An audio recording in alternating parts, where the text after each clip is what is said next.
Hello, and a very warm welcome to you, wherever you are in the world, and whatever time of day it might be.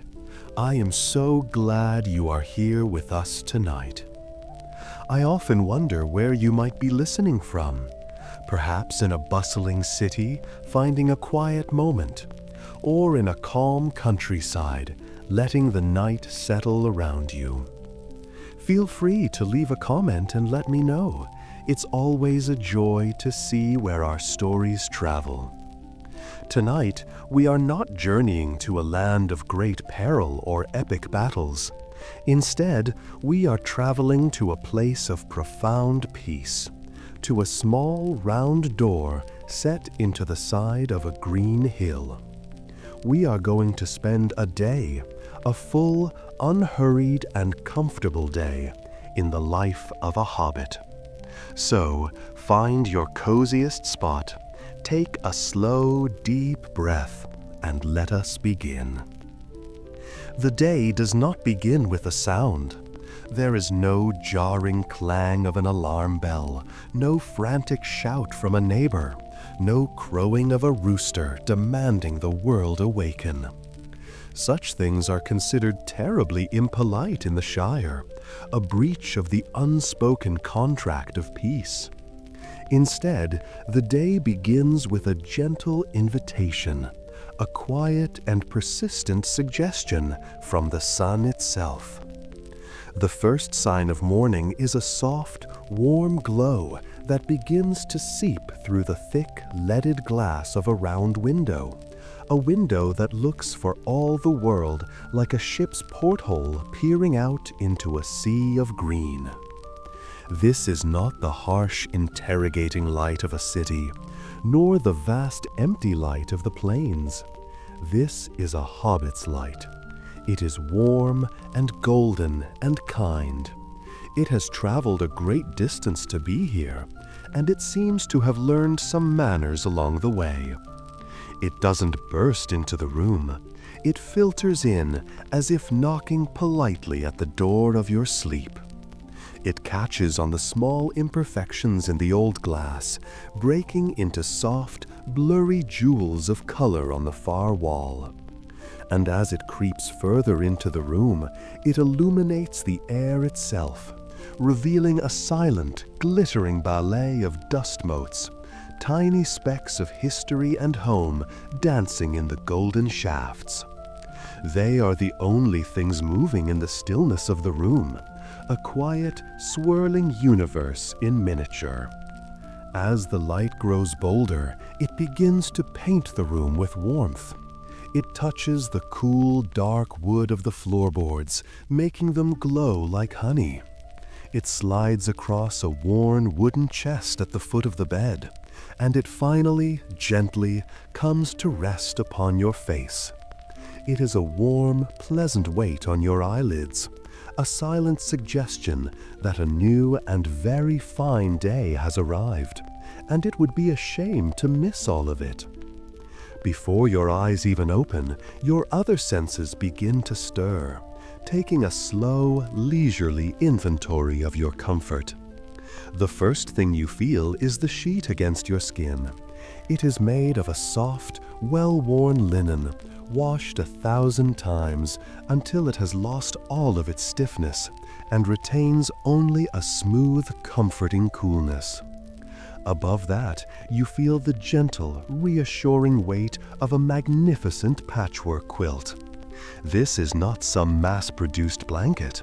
It is a family heirloom, a vibrant and chaotic map of your family's history. You can feel the different textures of the patches: a square of sturdy wool from an old traveling cloak, a piece of soft flannel from a winter shirt, a floral pattern from a grandmother's favorite dress. It is a blanket of memories, and it holds the warmth in with a gentle, loving embrace. Your head is nestled in a soft, yielding pillow, likely stuffed with the finest goose down, and beneath it all, the mattress itself is thick and accommodating, having molded itself perfectly to the shape of your body over many years of peaceful slumber. Your hand, draped over the side of the bed, rests on the smooth, cool wood of the bed frame. It is a sturdy frame made of oak, and the edges have been worn down and polished by generations of hobbit hands. It feels solid, permanent, and deeply, unshakably safe. Then comes the scent of the morning. It is a subtle and layered perfume. The dominant note is the clean, faint smell of beeswax, used to polish every wooden surface in the room. It is a smell of care, of cleanliness, of a home that is loved. Woven into that is the sweet, almost intoxicating scent of the honeysuckle vine that climbs vigorously around the outside of your round window, its fragrance drifting in on the gentle morning breeze.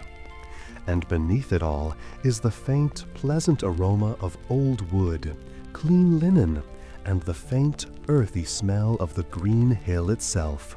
A reminder that your home is not just built upon the earth, but is a part of it. Your consciousness returns not like a sudden jolt, but like a slow tide coming in. It is a luxurious, leisurely process, an unfurling. A hobbit does not simply wake up. They drift back into the world, bringing the peace of their dreams with them. Your eyelids flutter open, not all at once, but slowly, allowing your eyes to adjust to the soft golden light. You take a slow, deep breath, and then you stretch. A hobbit stretch is a magnificent thing, a full-body commitment to the art of waking. Your arms extend above your head, your fingers reaching for the headboard, while your hairy feet push down towards the foot of the bed, your toes wiggling with a life of their own. The stretch is accompanied by a yawn, a truly spectacular jaw-popping affair that is both deeply satisfying and surprisingly loud in the quiet room. Now, fully awake, your first thought is not of the tasks that await you. It is not of deadlines or obligations or the worries of the world. A hobbit's first waking thought is, almost without exception, a deep and sincere appreciation for the comfort of their own bed. You lie there for a few moments, simply savoring the feeling of the soft quilt, the yielding mattress, the warm sunlight on your face. This is not laziness. This is mindfulness. It is the conscious decision to begin the day not with stress, but with gratitude. It is a quiet internal acknowledgement that all is well, that you are safe, and that, above all else, comfortable. Of course, this profound moment of comfortable meditation is quickly followed by a second, equally important thought. And that thought is invariably about breakfast. A gentle gurgling rumble from the vicinity of your stomach serves a polite reminder that while comfort for the soul is all well and good, comfort for the belly is a far more pressing and practical matter. And so, with the pleasant prospect of bacon, eggs, and toast looming large in your mind, you finally decide that the day may as well begin. This entire process, from the first touch of sunlight to the final decision to seek out food, is the foundation of the Hobbit's approach to life. It is the understanding that comfort is not a mere indulgence. It is a deliberate and practiced art form. It is a skill honed over generations of peaceful living to find the profound in the simple, the sacred in the mundane. To begin a day with such gentleness and lack of haste is to set a tone for all the hours that follow. It ensures that the day will be met not with anxiety, but with a cheerful and unhurried calm. And as you finally swing your feet over the side of the bed, the cool wood a pleasant shock against your warm skin, you are not a creature rushing to meet the demands of the world. You are a hobbit, well rested and content, ready to amble into a day that promises to be, above all else, exceptionally pleasant. The first physical connection you make with the day is the meeting of your feet and the floor. Hobbit feet are, by nature, a resilient and good-natured part of the anatomy, equipped with thick, leathery soles and a generous covering of warm, curly hair, usually brown. They are well suited to a life without shoes, and they greet the floorboards not with a shock, but with a familiar, pleasant sensation. The wood is smooth, worn down by a century of padding hobbit feet, and it holds a slight, refreshing coolness from the night air. It is a clean coolness, not a damp one, and as you stand, you can feel the individual planks, their faint, almost imperceptible ridges and grooves, a familiar map beneath your soles. You take a moment, wiggling your toes, a small, private pleasure before the day truly begins.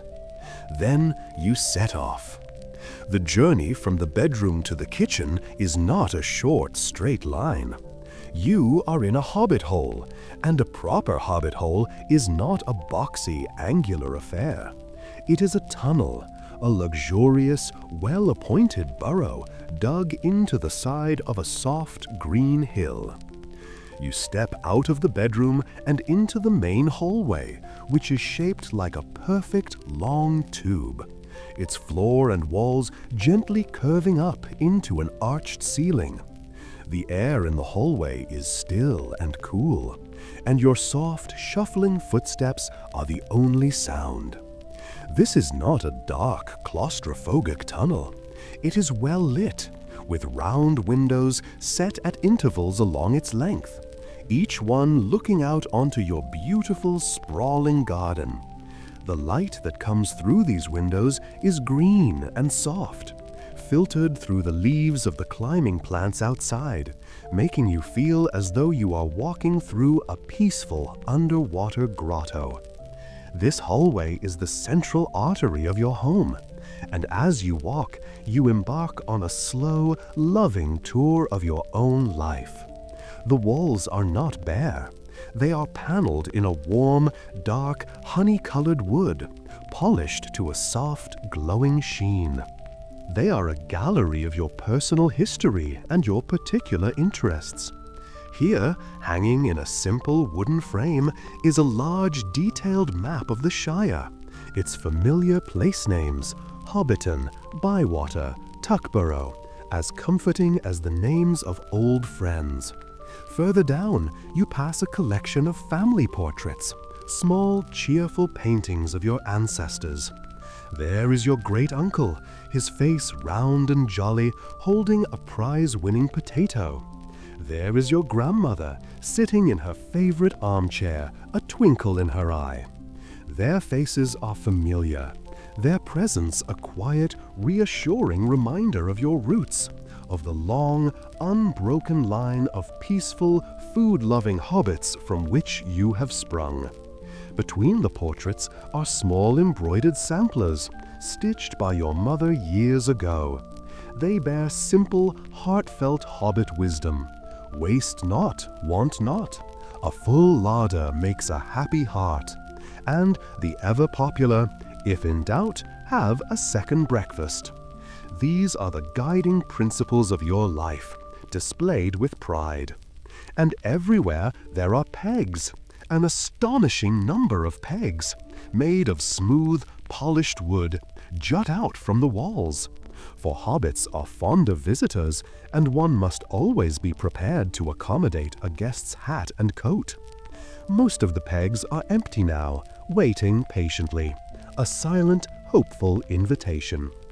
Beneath the pegs are long, low chests, also made of polished oak. Their surfaces are not cluttered, but they hold a few carefully chosen objects. A pretty stone found on a walk, a bowl of potpourri made from dried flowers from your garden, a small carved wooden owl with big, knowing eyes. These chests are not merely for decoration. Their lids lift to reveal cavernous storage spaces. For if there is one thing a hobbit values almost as much as a good meal, it is good storage. Every few yards, the main tunnel branches off into smaller ones, leading to the other rooms of your home.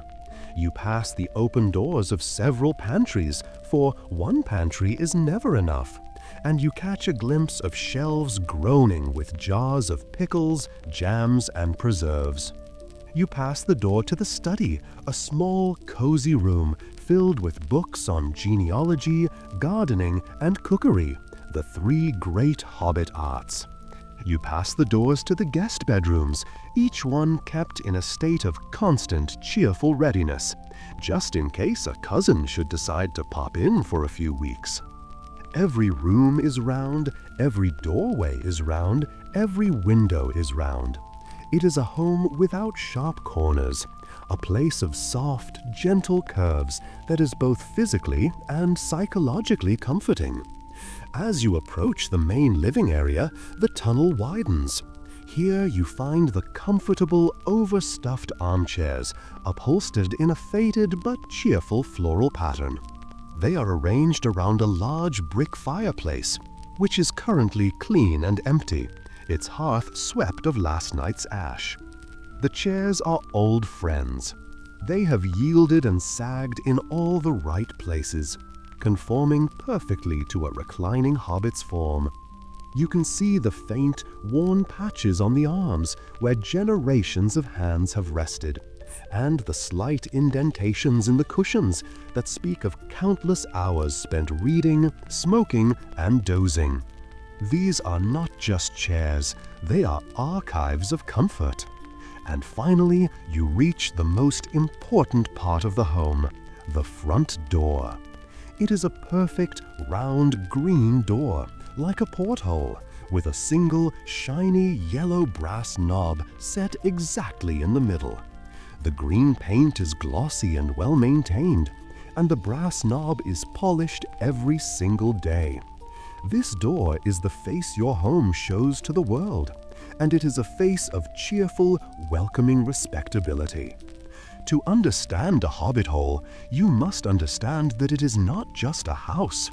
It is a living, breathing extension of its owner, a physical manifestation of the Hobbit soul. It is a testament to a life lived in peace and stability. Every small scuff mark on the floor is a memory of a joyous, impromptu dance. Every worn patch on an armchair is a record of a story told or a peaceful nap taken. The very air seems to be saturated with a sense of well-being, a deep, unshakable security that has been built up over generations. A hobbit-hole is dug into the earth, and it draws its strength and its tranquility from that connection. It is cool in the summer and warm in the winter. It is quiet, insulated from the harsh winds and the troubles of the outside world. It is a fortress, not against armies, but against discomfort. It is a sanctuary dedicated to the pursuit of simple pleasures. Every object has a purpose and a place. Every piece of furniture is designed for comfort above all else. It is a home that is meant to be lived in, a place where the signs of wear are not seen as flaws, but as evidence of a life well lived. As you stand in the center of your home, the soft green light illuminating the warm wood and the polished brass, you are filled with a profound sense of contentment. This is your place. It was built by your grandfather, improved by your father, and now it is yours to care for and enjoy. It is a legacy of peace. And as the delicious, tantalizing smell of bacon begins to call to you from the direction of the kitchen, you move towards it, secure in the knowledge that you are in the safest, most comfortable, and all-around best place in the entire world. Following the irresistible pull of your own appetite, you arrive at your destination, the kitchen. And a hobbit kitchen is not merely a room for preparing food. It is the heart of the home, the engine room of comfort, the warm, fragrant, and undisputed center of the universe. It is a large, cheerful, and exceptionally well-equipped space. The first thing you notice is the stove. It is a magnificent, black iron beast, a formidable piece of engineering with multiple ovens, a wide, flat top for cooking, and a network of warming drawers. It is a complex instrument, and you know its every quirk and temperament, from the precise spot on the hob that is perfect for simmering, to the exact amount of wood needed to bring the main oven to the perfect temperature for baking seed cake. It currently sits cold and silent, a sleeping giant waiting for its morning task. The walls of the kitchen are lined with open shelves, upon which sits a collection of cheerfully painted crockery. There are plates, bowls, and mugs in vibrant shades of green, yellow, and blue, adorned with simple, charming patterns of flowers, mushrooms, and winding leaves. No two pieces are exactly alike, and the collection has been amassed over years of visits to the market and gifts from relatives. It is a happy, colorful jumble that speaks of a love for feasting. Hanging from thick iron hooks on the ceiling is a gleaming constellation of copper pots and pans. They range in size from a tiny saucepan, perfect for melting a small amount of butter, to a vast cauldron-like pot used for making the winter stews. They are kept polished to a brilliant rosy sheen, and they reflect the light from the round window, casting warm, dancing patterns across the room. In the center of the kitchen stands the great table. It is a massive, solid piece of furniture, made from a single thick slab of oak, its surface scrubbed clean so many times that the wood grain stands out in pale, smooth ridges. Its legs are thick and sturdy, built to withstand the weight of many holiday feasts and the occasional hobbit youngster climbing upon it. This table is the main stage upon which the dramas of hobbit culinary life unfold. It has seen countless meals, hosted endless conversations, and been dusted with the flour of 1,000 baking days. It is a silent, faithful servant to the cause of good food. And now, the great and proper ritual of first breakfast begins. It is a process that is never, ever rushed. Each step is a small, meditative act, a performance of a well-rehearsed and much-loved play. The first order of business is coffee. You take a small, heavy cast-iron grinder from a shelf. You open a tin and are greeted by the rich, dark, intoxicating aroma of whole roasted coffee beans. You measure out a generous scoop of the dark, glossy beans and pour them into the grinder. Then you begin to turn the handle. The grinding is a slow, rhythmic, and deeply satisfying process. It is accompanied by a low, crunchy grinding sound and the gradual release of an even more intense coffee aroma that begins to fill the kitchen. Once the beans are ground to a fine, fragrant powder, you set about making the coffee, a process involving hot water and a simple but effective percolator that gurgles and sputters contentedly on the stove once the fire is lit. While the coffee works its magic, you turn your attention to the main event. You fetch a heavy, black cast-iron skillet, its surface seasoned to a perfect non-stick sheen by years of use, and place it on the stove. From the larder, you retrieve a thick slab of bacon, cured and smoked by a local farmer. You lay several thick, promising-looking rashers in the cold skillet. You do not need to add any oil. The bacon will generously provide its own. Then you head outside to the small chicken coop in the garden. You are greeted by the cheerful clucking sounds of your hens. You reach into the nesting boxes, your hands searching through the warm straw, and retrieve 3 large brown eggs, still warm from the hen. This is the definition of fresh. Back in the kitchen, you light the fire in the stove, a practiced and efficient process. Soon a gentle warmth begins to radiate from the iron beast, and a low, steady sizzle begins to emanate from the skillet.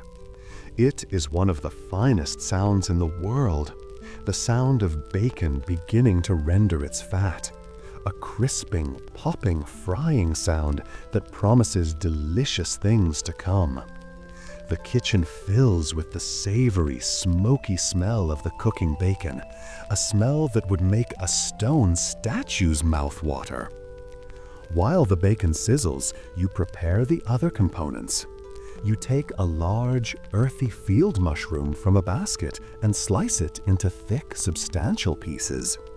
You take a ripe, red tomato from a bowl on the windowsill and slice it in half. These will be fried in the delicious bacon fat once the rashers are done. You take a crusty, round loaf of bread, its top a deep golden brown, and you slice off 2 thick, generous slices. This is not the flimsy, pre-sliced bread of a less civilized age. This is proper bread, with a chewy, airy interior and a satisfyingly crunchy crust. By now, the bacon is perfectly cooked, its edges crispy and curled, its meaty parts a deep, ruddy brown. You remove it from the skillet with a fork and place it on a warm plate to wait. Into the now glistening pool of hot bacon fat go the mushrooms and the tomato halves. They sizzle immediately, absorbing the smoky, salty flavor, their own earthy and sweet aromas joining the magnificent chorus of smells filling the kitchen. Finally, you crack the fresh eggs into the skillet. The whites sizzle and bubble, turning a brilliant opaque white, while the yolks remain a perfect liquid sunset orange. Everything is timed to perfection. The mushrooms are tender, the tomato is soft and slightly caramelized, and the eggs are cooked just so, with firm whites and runny yolks. With everything ready, you assemble your plate.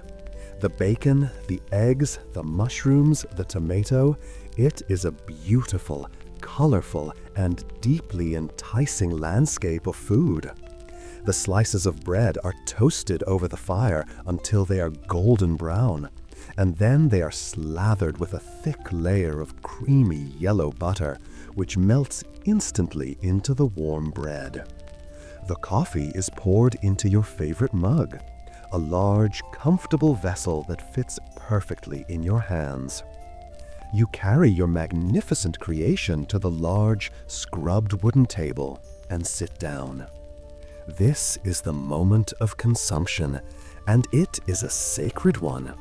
You do not rush. You do not read the newsletter or distract yourself with other tasks.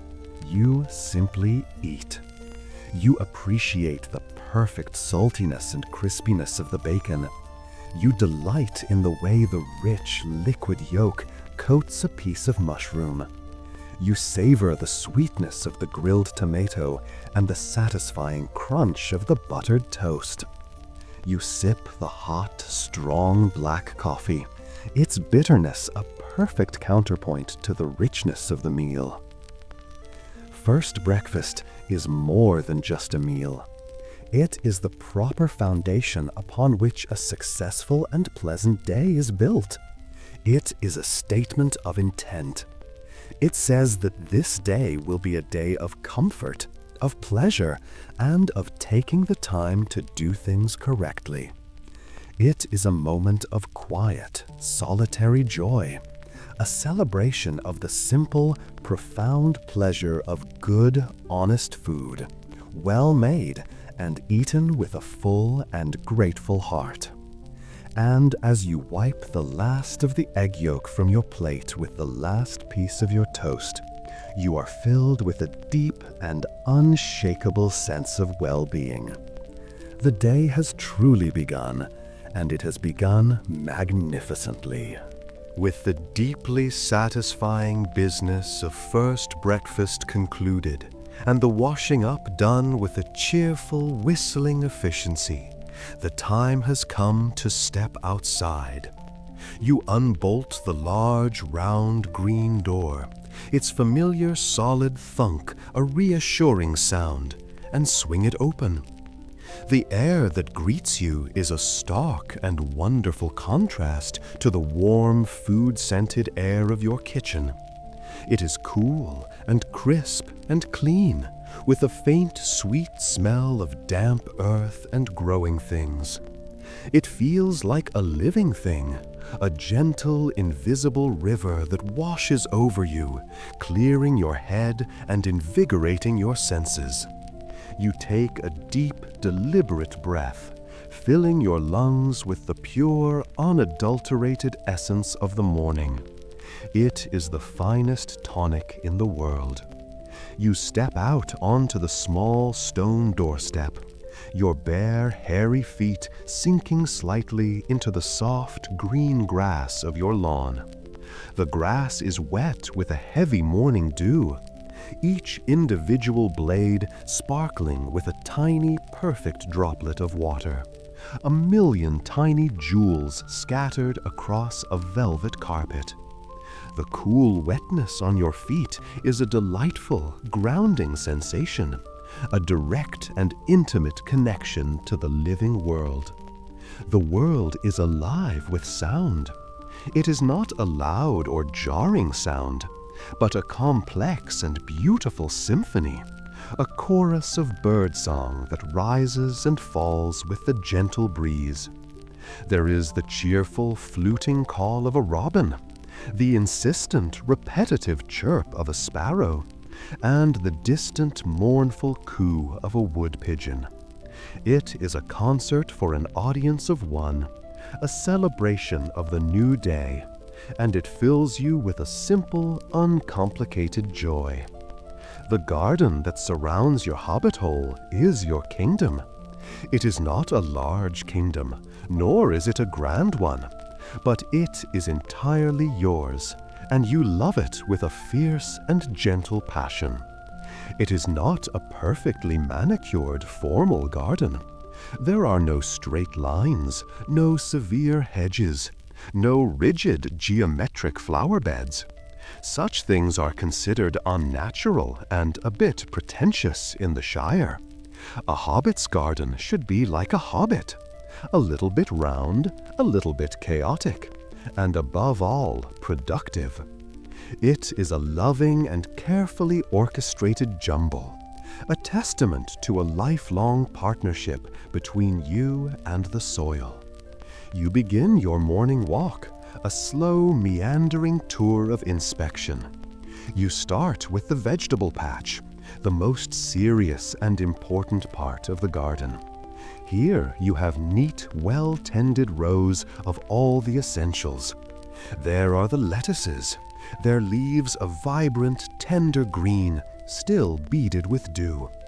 There are the carrots and parsnips, their feathery green tops the only hint of the sweet orange and white treasures hidden beneath the soil. There are the beans, climbing vigorously up a frame of woven sticks, their delicate white flowers promising a bountiful harvest to come. And, of course, there are the potatoes.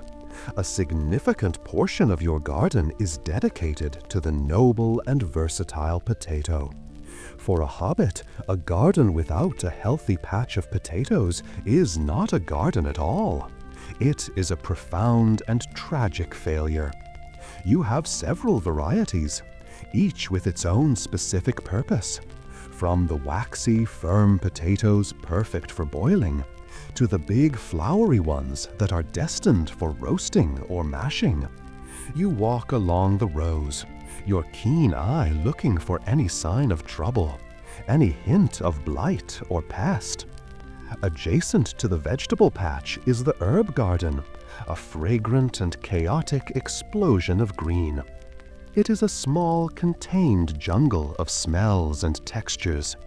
There is the soft, fuzzy sage, the sharp, pine-like rosemary, the delicate, feathery dill, and the irrepressible spreading mint, which is constantly trying to escape its designated area and take over the rest of the garden. You run your hand over a bush of thyme, crushing the tiny leaves between your fingers, and inhaling the warm, earthy aroma. These herbs are the soul of your cooking, the secret ingredients that elevate a simple stew into a culinary masterpiece. Beyond the vegetables and herbs are the fruit trees. There is a gnarled old apple tree, its branches thick and heavy, that has been providing your family with apples for pies and cider for generations. There is a smaller, more delicate pear tree, and a plum tree that, in the late summer, will be so laden with sweet purple fruit that its branches will almost touch the ground. And interspersed between all of this productivity, there is a riot of flowers. There are no formal beds, but rather great cheerful clumps of color that spill out onto the paths and climb up the walls of your Hobbit-hole. There are snapdragons and sunflowers, nasturtiums and hollyhocks, a riotous and joyful celebration of color and life that attracts a constant buzzing cloud of happy, well-fed bees. This walk is not just a walk. It is a conversation. And now the conversation turns from observation to participation. The work you do in your garden is not a chore. It is not a burden to be endured. It is a form of meditation, a quiet physical dialogue between you and the land. You see a small impudent weed that has dared to sprout up among your lettuces. You kneel down, the damp earth cool and soft beneath your knees. You grasp the weed at its base, and with a gentle, firm pull, you ease it from the soil, its roots coming away with a soft, tearing sound. It is a deeply satisfying act, a small victory for order and good sense. You notice that one of your tomato plants, now heavy with small green fruit, is beginning to droop. You fetch a piece of soft twine, and with gentle, careful hands, you tie the stem to its supporting stake, offering it the support it needs to continue its important work. You run your fingers over the leaves of your potato plants, checking for any sign of blight. You crumble a clod of earth between your fingers, assessing its moisture content. You are not just a gardener. You are a doctor, a caretaker, a partner. You are deeply invested in the health and well-being of every single plant in this small patch of land. This connection to the soil is the primary connection a hobbit has to the wider world, to the great turning wheel of the seasons. You know by the feel of the air and the look of the leaves when it is time to plant and when it is time to harvest. You know the subtle signs that signal the coming of a frost or a long dry spell. Your hands, stained with the dark, rich soil of your garden, are a testament to this connection. They are the hands of a creature who does not merely live on the land, but is a part of it. This quiet, gentle work continues for an hour or so, a peaceful, unhurried rhythm of stooping, pulling, and tending. You are lost in the task. your mind quiet and focused, your body engaged in a simple, purposeful activity. It is the perfect antidote to the complexities and anxieties of the world. In the garden, things are simple. A plant is either healthy or it is not. A weed is a weed.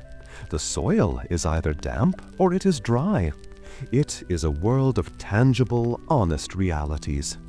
And as the sun climbs a little higher in the sky, and a familiar gentle rumbling begins to make itself known in your stomach, you know that this part of the conversation is over for now. You stand up, brushing the rich, dark soil from your hands and knees. You take one last appreciative look at your beautiful, chaotic, and productive kingdom. Everything is in its right place. The lettuces are safe. The tomato plant is supported. And the promise of a fine potato harvest is strong. You have done your duty, and you have earned, without a shadow of a doubt, your second breakfast. The satisfying work of the garden, with its stooping and pulling and general pottering about, is a fine and noble activity. But it is also an activity that consumes a considerable amount of energy. A hobbit's internal clock is finely tuned to the rhythms of their own appetite, and after an hour or two of conversation with the vegetables, a clear and unmistakable signal is sent from the stomach to the brain. This signal is not a crude demand, but rather a polite and well-reasoned suggestion. It gently points out that the body has performed honest labor, and that, according to the ancient and unwritten laws of hobbit physiology, such labor must be rewarded with sustenance. It is, quite simply, time for second breakfast. This is not a matter of gluttony. It is a matter of common sense and good management. To ignore the call for second breakfast would be to risk a decline in cheerfulness, a loss of energy, and a general sense of things being not quite right with the world. It is a vital and non-negotiable part of the morning schedule, as logical and necessary as the rising of the sun. Having brushed the last of the rich, dark soil from your hands, you head back inside your cozy hobbit-hole, the prospect of this next meal lending a certain spring to your step. The kitchen, still warm and fragrant from the efforts of first breakfast, welcomes you back like an old friend. Second breakfast is, by its very nature, a simpler and less formal affair than its predecessor. It is not a main event, but rather a punctuation mark, a pleasant pause in the narrative of the morning. It does not require the full might and fury of the great iron stove. Instead, you simply put a kettle of water on to boil for tea. While the kettle heats, you prepare the food. Today, you decide on scones. You retrieve a batch that you baked only yesterday, their tops a perfect golden brown. You slice one in half, revealing its soft, crumbly, and wonderfully absorbent interior. From the cool confines of the larder, you fetch a small ceramic pot of thick, clotted cream, its surface a delightful pale yellow crust. Next to it, you place a jar of strawberry jam, a beautiful jewel-like red, made from the strawberries you picked yourself last summer. The kettle begins to whistle, a cheerful, piercing sound that signals its readiness. You pour the boiling water into your favorite teapot, a stout, round, earthenware pot painted with cheerful-looking bumblebees. You let the tea steep for precisely 4 minutes, a crucial period of quiet contemplation, where the leaves are allowed to generously release their flavor and color. Then you pour the rich amber liquid into a sturdy mug. There is no need for fancy, delicate teacups at this hour of the morning. With your preparations complete, you decide that such a fine snack deserves a fine setting. You arrange the scone, the cream, the jam, and your mug of tea on a small wooden tray and carry it back outside. You do not sit at a formal table. Instead, you make your way to a small, weathered wooden bench that sits under the shade of your old apple tree. The bench is another old friend. It has been bleached by the sun and softened by the rain, and it bears the carved initials of your father and his father before him. It is a place of peace, a place for sitting and thinking, or, even better, for sitting and not thinking at all. You sit down, the old wood groaning a gentle, familiar welcome. The process of eating your second breakfast is a ritual of pure, unadulterated pleasure. You take a generous dollop of the thick, clotted cream and spread it onto one half of the scone. Then you add an equally generous spoonful of the sweet, glistening strawberry jam. There is some debate in the Shire as to the proper order of application, jam first or cream first, but you have always been a firm believer in the cream first method, as it provides a solid and delicious foundation for the jam. You take the first bite. The experience is sublime. The scone is soft and slightly crumbly. The cream is cool, rich, and ridiculously thick. And the jam provides a burst of sweet, summery flavor. It is a perfect combination of textures and tastes. You chew slowly, savoring every morsel. You take a sip of your tea, its hot, slightly bitter flavor, cleansing your palate and preparing you for the next glorious bite. You sit there on your bench, surrounded by the gentle hum of the bees and the quiet rustle of the leaves in the apple tree, and you feel a profound sense of contentment. This moment, this simple act of eating a scone in your own garden, is the very essence of the good life. You are not just consuming food, you are consuming peace. You are taking a deliberate moment to pause, to appreciate your handiwork in the garden, and to simply be.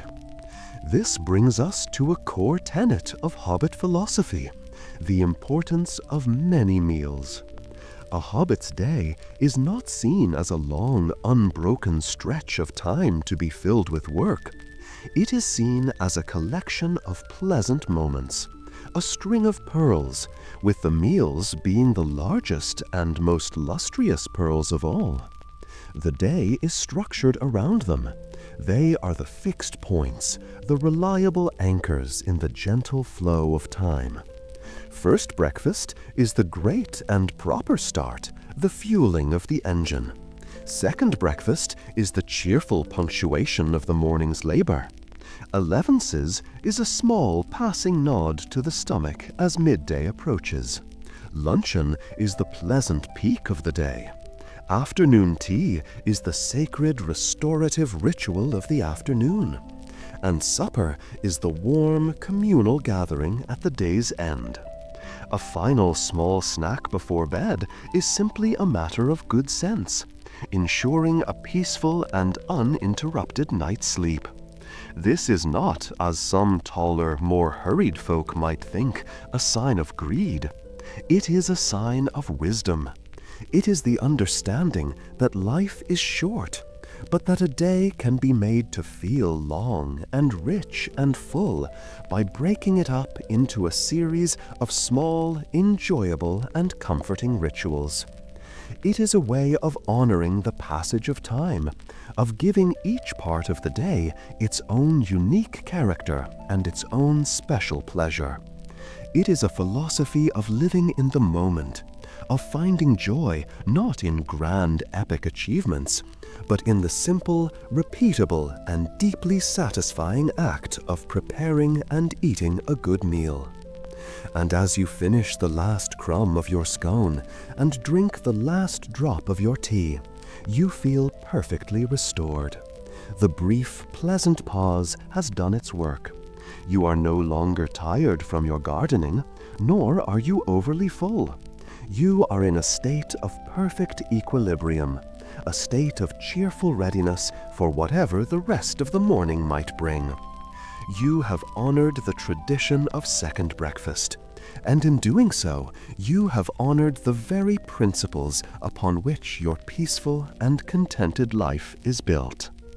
Having finished your second breakfast and returned the tray to the kitchen, you decide to indulge in a bit of light tidying.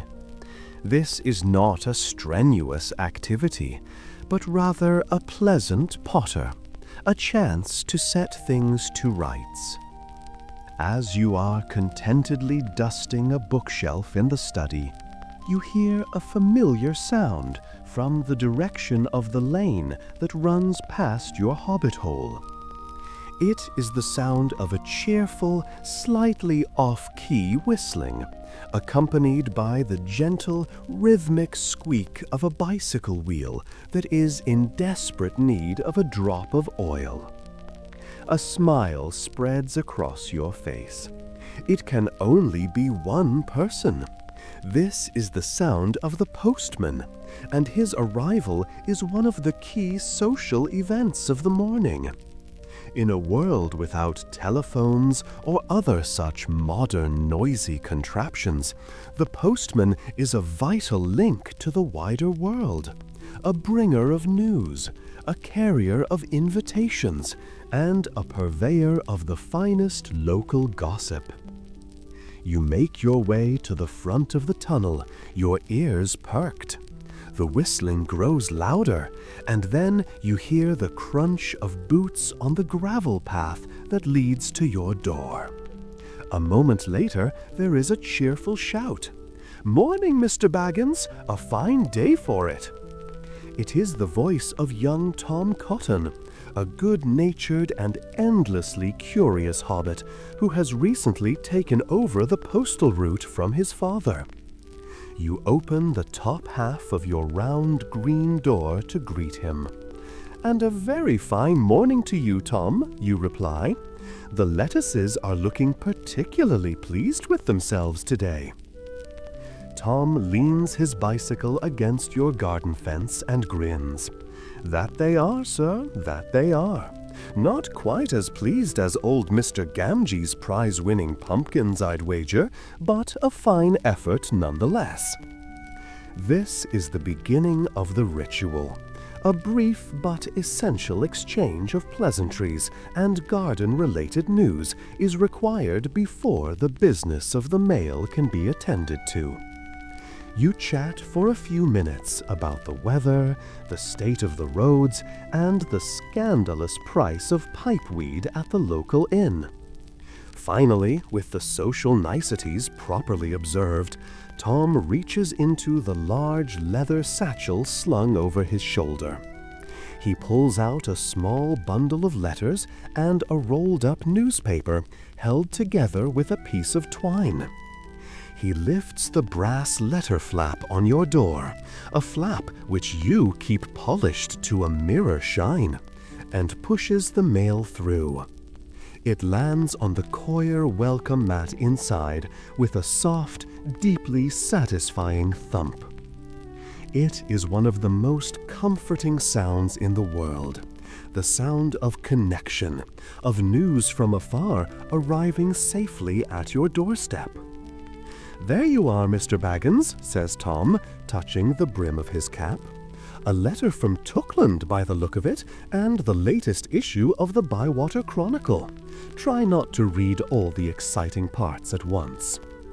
With another cheerful whistle, he is back on his bicycle, its squeaky wheel carrying him off down the lane to the next Hobbit-hole. You close the door. a feeling of pleasant anticipation bubbling within you. Sorting through the mail is a slow and delightful pleasure, a small adventure to be savored.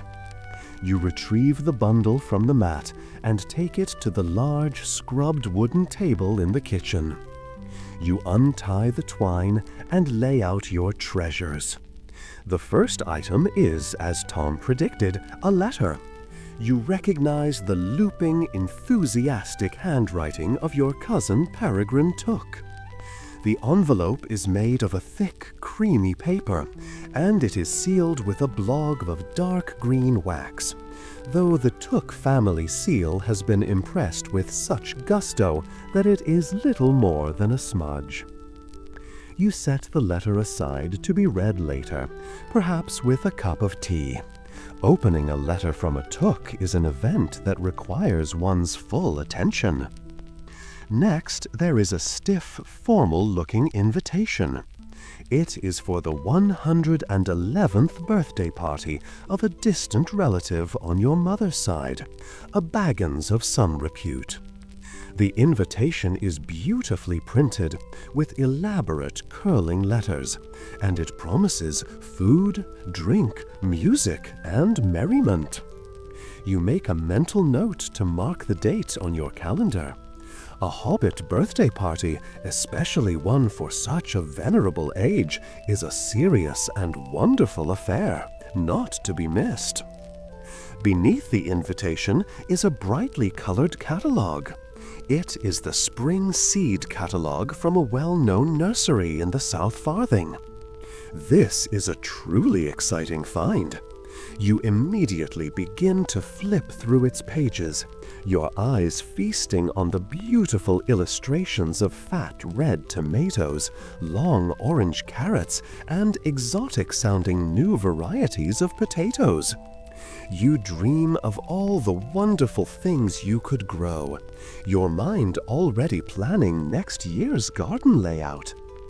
The catalogue is a book of pure, unadulterated potential, and you set it aside for careful, in-depth study later. Finally, there is the local newspaper, the Bywater Chronicle. This is the primary source of all official news and community information. It is a small, 4-page affair, printed in a slightly smudged black ink on thin, brownish paper. Its front page is dominated by a lengthy and incredibly detailed report on the recent village fair, with a full list of all the prize winners in categories ranging from Best Kept Garden to Most Impressive Homebrewed Ale. You scan the pages, absorbing the gentle, familiar rhythm of Shire life. There is an announcement of a new road being paved near Frogmorton, a poem about the coming of spring written by a local schoolchild, and a lost and found notice for a silver waistcoat button. But the most important part of the chronicle, and the part that everyone reads first, is the social column. This is where you get the real news, the bit of gossip that keeps the community connected. This is not the malicious, hurtful gossip of other less pleasant places. Shire gossip is an art form, a way of maintaining the intricate social web that binds all hobbits together. It is a shared, communal knowledge of who's who and what's what. From the social column, you learn that young Samwise Gamgee is now officially courting Rosie Cotton, a development that has surprised absolutely no one, but is delightful to see confirmed in print. You learn that old Mrs. Bracegirdle has finally sold her prize-winning sow. You learn that there is a heated dispute between two families over the exact boundary of their adjacent properties, a matter that will surely provide weeks of gentle, enjoyable speculation. This is the lifeblood of the community.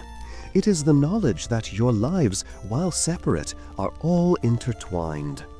The successes, the failures, the small, everyday dramas of your neighbors are, in a way, your own. It is a form of shared experience, a way of feeling part of something larger than your own hobbit-hole. It creates a sense of belonging, a profound and comforting feeling that you are known, that you are seen, and that your small, quiet life is a thread in a much larger and generally very cheerful tapestry. As you fold the newspaper and place it neatly on the table, you feel thoroughly informed and deeply connected. The post has brought you a link to your family, an invitation to a communal celebration, a dream of future gardens, and the gentle, comforting hum of your community's life. It has been a successful and deeply satisfying morning. And now, as you glance at the clock on the mantelpiece, you notice that the time is approaching 11. Your stomach, with its impeccable and reliable sense of timing, rumbles in gentle agreement. The excitement of the mail has, of course, made you a little peckish. The pleasant business of the morning mail, with its exciting news of distant cousins and prize-winning pigs, has left you in a state of cheerful contentment. You have pottered about your study for a while, carefully considering the seed catalog and making a small, preliminary list of potential new additions to your vegetable patch. But as the sun continues its slow, majestic climb across the sky, a familiar and welcome sensation begins to make itself known. It is not the insistent, demanding hunger that preceded first breakfast, nor the well-earned appetite that called for second breakfast. This is a far more gentle, more refined sort of hunger. It is a quiet, polite little nudge from your stomach, a subtle suggestion that, as the morning is now well and truly advanced, a small fortifying snack might be in order. This is the call for elevenses. Elevenses is perhaps the most misunderstood of all of the Hobbit meals. To an outsider, it might seem entirely superfluous, a small, unnecessary indulgence squeezed in between two perfectly adequate breakfasts. But a hobbit understands that elevenses serves a crucial and delicate purpose. It is a bridge. It is the gentle, edible link between the late morning and the approaching midday. A way of ensuring that one's energy levels and general cheerfulness do not dip before the main event of luncheon. It is a small, thoughtful act of self-care. The snack itself is, by tradition, a light and almost incidental affair. It is not a feast, but a morsel. You amble back into the kitchen, the room now filled with the warm, dappled light of the late morning. You do not need to fire up the stove or dirty a pan. The preparations for elevenses are simple and swift. From a large blue and white ceramic bowl on the table, you select a fine, crisp apple, its skin a cheerful, rosy red. From the pantry, you retrieve a small, sharp knife and a wooden board. You slice the apple into neat, pleasing wedges. The crisp, cracking sound as the knife cuts through the apple is deeply satisfying, and the sweet, clean scent of the fruit fills the air. To accompany the apple, you decide a small piece of cheese is required. But this decision leads to a far more pleasant and important activity, a visit to the larder. The larder is not merely a place for storing food. It is the heart of a hobbit's security, the soul of their domestic planning. It is a temple dedicated to the sacred art of being prepared. You open a small, round wooden door off the kitchen and step inside. The air in the larder is cool and dry and filled with a complex and wonderful perfume, a rich tapestry of smells woven from smoked meats, aging cheeses, earthy vegetables, and sweet preserved fruits. It is the smell of abundance, of foresight, of a profound and unshakable sense of well-being. The larder is a small round room, its walls lined from floor to ceiling with sturdy wooden shelves. And these shelves are not empty, they are groaning, positively groaning under the weight of their bounty. This is a perfect time for a slow, appreciative inspection of your treasures. Your eyes roam over the shelves, a proud general reviewing his well-stocked arsenal. On the top shelves, gleaming like jewels in the dim light, are the jars of preserves. There are rows and rows of them, each one neatly labeled in your own careful handwriting. There are glistening jars of strawberry and raspberry jam from last summer's harvest, their colors a vibrant summery red.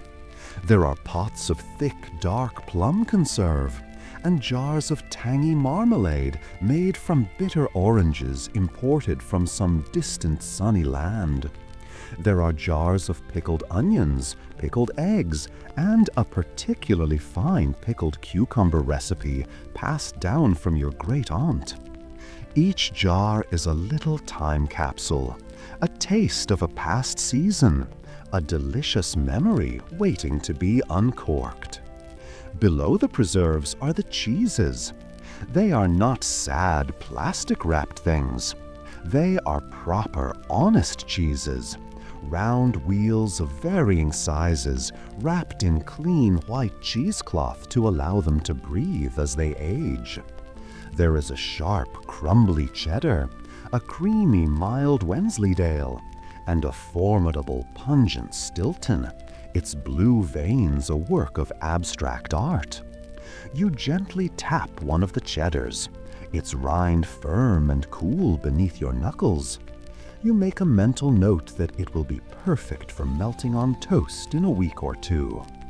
Hanging from thick iron hooks on the ceiling are the smoked meats. There are 2 large, majestic hams, their skins a dark, smoky brown, and several strings of fat, glistening sausages. There is a side of bacon awaiting its turn in the breakfast skillet. The smoky, savory aroma from this section of the larder is particularly fine, and it makes your stomach rumble in appreciation. The lower shelves and the floor space are dedicated to the staples. There are large, sturdy burlap sacks filled with different kinds of flour, for bread, for cakes, for pastry. There are even larger sacks of your beloved potatoes, their earthy smell a constant reassuring presence. There are net bags filled with onions and garlic, their papery skins rustling softly as you walk past. And against the far wall there are the barrels. A small barrel of fine aged vinegar, a barrel of salted fish, and, most importantly, several barrels of beer and ale from the finest breweries in the Shire. A Hobbit-hole without a ready supply of good ale is a sad and sorry place indeed. This inspection is a deeply satisfying and calming ritual. It is a visual and olfactory confirmation that all is well. No matter what strange news the mail may bring, no matter how the wind may blow outside, here in the larder you are safe. You are prepared. You are secure. You are the master of your own well-fed destiny. The larder is a fortress against hunger, a bulwark against the unexpected. It is the physical manifestation of a lifetime of careful planning and a deep, abiding respect for the importance of a good meal. After a few more moments of quiet, proud contemplation, you remember your original mission. You select a small triangular wedge of a particularly fine, sharp cheddar, its color a pale, creamy yellow. You close the larder door, its satisfying click sealing your treasures away in their cool, fragrant darkness. Back at the kitchen table, you complete your elevenses preparations. You pour yourself a small glass of a crisp, refreshing ale from a jug kept in the pantry. You now have your perfect snack: a plate of crisp apple wedges, a slice of sharp, flavorful cheese, and a small glass of fine ale. It is just enough. It is a light, delightful snack that will not spoil your appetite for luncheon, but will provide the necessary fuel and cheer to see you through the rest of the morning. You sit at your table, the sun streaming in through the window, and you eat your elevenses with the same slow, appreciative care that you devoted to your other breakfasts. The sweetness of the apple, the sharpness of the cheese, and the bitter, hoppy flavor of the ale create a perfect harmony of tastes. It is a simple pleasure, but a profound one. And as you finish your snack, you feel a renewed sense of vigor and contentment. The gentle hunger has been appeased. The fortress of your larder has been inspected and found to be in excellent order. The day is progressing exactly as it should, a steady, comfortable, and well-fed journey towards the pleasant peak of luncheon. The pleasant interlude of elevenses and the deeply satisfying inspection of your larder have carried you gracefully through the latter half of the morning. You have spent the time engaged in a most agreeable activity, reading. Settled in your favorite overstuffed armchair by a sunny window, you have been happily engrossed in a fascinating book on the history of pipeweed cultivation in the South Farthing. But even the most captivating literature cannot hold a hobbit's attention indefinitely when their internal clock begins to chime for the midday meal. As the sun reaches its highest point in the sky, casting short shadows on your well-tended lawn, your stomach, with its unfailing punctuality, announces that the time for luncheon has arrived. Luncheon holds a special place in the Hobbit day. It is the midday peak, the gentle summit from which one can look back with satisfaction on a morning well spent and look forward with pleasant anticipation to a relaxing afternoon. It is a more substantial and slightly more formal meal than the breakfasts that preceded it, but it lacks the heavy, somnolent quality of the evening supper. It is a meal of perfect balance, designed to satisfy and refresh, but not to induce an immediate and overwhelming need for a nap, though a short post-luncheon doze is, of course, always an option. Today, you decide on a cold luncheon, a delightful and low-effort affair that makes excellent use of the treasures stored in your larder. The centerpiece of the meal will be a slice of a magnificent cold meat pie.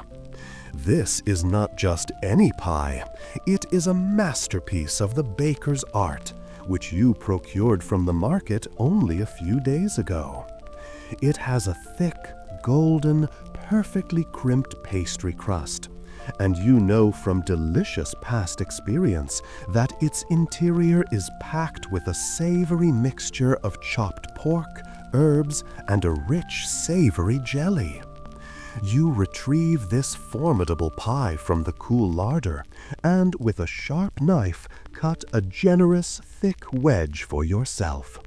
The cross-section is beautiful, a mosaic of meat and jelly encased in a fortress of pastry. To accompany the pie, a fresh salad is essential. You take a bowl and head out into your garden once more. The sun is warm on your back now, and the air is filled with the drowsy hum of bees. You pluck a few tender, crisp leaves from your lettuce plants, a handful of sharp, peppery rocket, and a small, sweet spring onion. You also pick a few sprigs of fresh parsley. Back in the kitchen, you wash the greens and tear them into a bowl, dressing them simply with a drizzle of good olive oil and a splash of vinegar. The vibrant, living green of the salad is a perfect fresh counterpoint to the rich, savory density of the pie. No Hobbit luncheon would be complete without pickles. From the larder's gleaming library of jars, you select a jar of your famous pickled onions. You fish out 2 of the small white onions with a fork. They are sharp and tangy and crunchy, and they will provide a delightful burst of acidity to cut through the richness of the other foods. And, of course, there is bread and cheese. You slice another thick round from the crusty loaf and add the wedge of sharp cheddar that you so wisely selected during your earlier inspection. You arrange all of these components on a large, clean wooden platter. The effect is a beautiful and bountiful landscape of food. The golden brown wedge of pie, the vibrant green salad, the gleaming white onions, the crusty brown bread, and the creamy yellow cheese. It is a feast for the eyes as well as the stomach. Today, you feel inclined towards a solitary and contemplative meal. You carry your platter not to the main kitchen table, but to a smaller round table that sits in a sunny alcove by a window overlooking the garden. You pour yourself a glass of cool, refreshing cider and place your book, open to the page you were reading, next to your plate. This is the perfect setting for a peaceful meal. The atmosphere is relaxed and entirely unhurried.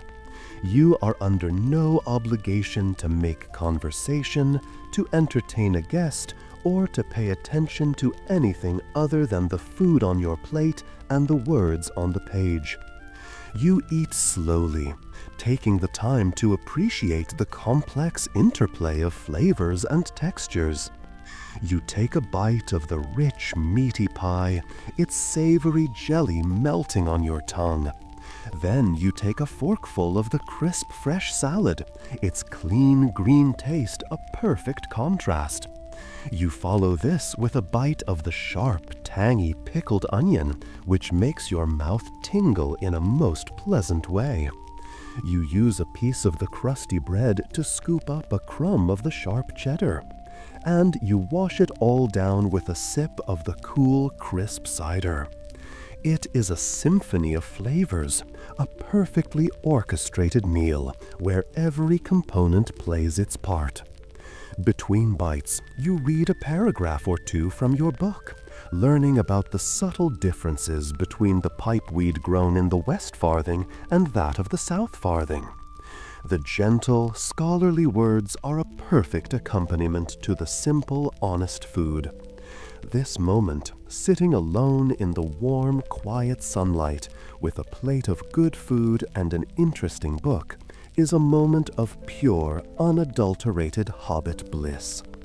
The morning's work is done, the garden has been tended, the mail has been read, and your larder has been confirmed to be in excellent order. The afternoon stretches out before you like a long, lazy, sun-dappled lane, full of pleasant, undemanding potential. There is nothing you have to do. You could, if you wished, take a nap in your armchair. You could go for a long, meandering walk. You could continue your research into the fascinating history of pipeweed. The sheer number of pleasant possibilities is almost intoxicating. This quiet, contemplative luncheon is a time for taking stock. It is a moment of perfect contentment at the very peak of the day. You are safe, you are comfortable, you are well fed, and you are entirely at peace with the world. There are no great anxieties, no pressing worries, no grand heroic burdens to bear. There is only the gentle warmth of the sun on your face, the satisfying weight of good food in your belly, and the quiet, rustling sound of the pages of your book. As you finish the last crumb of your pie and drain the last drop of your cider, you lean back in your chair with a deep, contented sigh. You feel a pleasant, gentle drowsiness beginning to creep over you. The sunlit room, the quiet hum of the garden, and the full satisfaction of a proper luncheon are a potent combination. Perhaps you think to yourself, a very short nap might be in order. Just a brief one, of course. Just long enough to allow your excellent lunch to settle properly. It would be, you decide, the most sensible and logical thing to do. After all, a well-rested hobbit is a happy hobbit, and there is still a whole glorious afternoon to be enjoyed.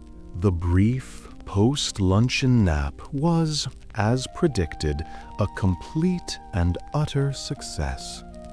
You dozed for perhaps half an hour in your comfortable armchair, the book on pipeweed history resting gently on your chest. You awoke feeling refreshed, restored, and entirely at peace with the world, the pleasant memory of your excellent lunch still lingering. Now, as the afternoon begins its long, slow, golden descent, a gentle, instinctual need makes itself known. It is the need for a walk. A proper hobbit walk is not a strenuous or goal-oriented activity. It is not about reaching a destination, nor is it about burning calories or achieving a certain number of steps. Such notions are entirely alien to the hobbit mindset. An afternoon stroll is a gentle, meandering art form, a necessary ritual to aid digestion, to stretch one's legs, and, most importantly, to go out and have a quiet, appreciative look at the world. It is a constitutional for the body and for the soul. You do not need to prepare for this walk. You simply stand up, smooth down your waistcoat, and head for your round green door. You do not even need to put on a hat, as the afternoon sun is a warm and friendly presence, not a harsh or oppressive one. You step outside, the warm air greeting you like a soft blanket. The path you choose is not a new or adventurous one. It is a familiar, well-trodden track, a gentle, winding path that your own feet and the feet of your father before you have worn into the soft green turf of the hill. It is a path you know by heart, every twist, every turn, every slight incline. To walk this path is to walk through your own memories. The stroll begins with a slow amble down the gentle slope of your own hill. The world is a symphony of soft, pleasant sensations.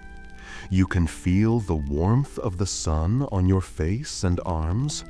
You can feel the gentle, caressing breeze as it rustles through your curly hair. You can smell the rich, warm, earthy scent of the sun-baked soil, and the sweet, honeyed perfume of the clover blossoms that dot the grass. The path leads you away from your hobbit-hole and down towards the small, winding lane that serves your neighborhood. As you walk, you are not lost in thought. Instead, your senses are wide open, taking in the small, beautiful details of the world around you. This is the true purpose of the walk, not to think, but to observe. It is an exercise in paying attention. Your eyes, sharp and accustomed to noticing the small things, pick out the intricate lace-like pattern of a spider's web, spun between two tall stalks of grass and now glistening in the afternoon sun. You spot a fat, fuzzy bumblebee, its legs heavy with golden pollen, bumbling its way from one clover blossom to the next with a drowsy, contented hum. You watch a beautiful, pale yellow butterfly as it flutters erratically through the air, its wings like two delicate pieces of sunlit parchment. You follow its flight for a moment, admiring its effortless, joyful dance, before it disappears over a hedge. The path takes you past the smile of your neighbor, old Mr. Gamgee. His garden is even more impressive than your own, a testament to a lifetime of hard work and a deep, intuitive understanding of the soil. You see him there, kneeling by his prized pumpkin patch, carefully trimming a leaf. You raise a hand in greeting. "A fine afternoon, Mr. Gamgee," you call out. He looks up, his weathered face breaking into a warm, crinkly smile. "And to you, Mr. Baggins," he replies, his voice a low, earthy rumble. "The sun's doing a fine job on these pumpkins today, a fine job indeed." You chat for a few minutes over the low stone wall that separates your properties. The conversation a comfortable, familiar dance of garden talk and weather observations. This is an essential part of the afternoon stroll, the quiet, friendly, and entirely unhurried interaction with one's neighbors. It reinforces the sense of community, the feeling that you are all part of the same peaceful, green world. After bidding farewell to Mr. Gamgee, you continue your walk, following the path as it meanders down towards the local stream. The sound of the birds has changed from the cheerful, energetic chorus of the morning to a more lazy, intermittent chirping. You hear the rustle of some small, unseen creature in the hedgerow. You see the long, elegant shadows that the old oak trees are beginning to cast across the fields. The world is slowing down, settling into the comfortable rhythm of the late afternoon. You reach the stream known locally as the Water. It is not a mighty river, but a shallow, clear, babbling brook that chuckles and gurgles its way over a bed of smooth, multicolored pebbles. The sound of the moving water is incredibly soothing, a gentle, constant music. You find a comfortable, mossy patch on the bank and sit down for a moment, watching the water as it flows past. You see a small silver fish darting in the shallows, its scales catching the sunlight. You see the intricate patterns of light and shadow that the rippling water casts on the stream bed. You listen to the wind as it whispers through the leaves of the willow trees that line the bank. This is a moment of pure, peaceful contemplation. You are not thinking about anything important. You are simply observing, listening, and being. You are a part of the landscape, as much as the mossy rock you are sitting on or the willow tree leaning over the water. This kind of quiet, purposeless observation is a deeply restorative act for a hobbit. It clears the mind of any lingering clutter from the morning. It smooths out any small psychic wrinkles. It recalibrates the soul to the slow, gentle, and reliable rhythms of the natural world. After a while, you decide it is time to head back. You retrace your steps, the path now bathed in a richer, more golden light as the sun continues its descent. The walk back feels different, imbued with a sense of gentle finality.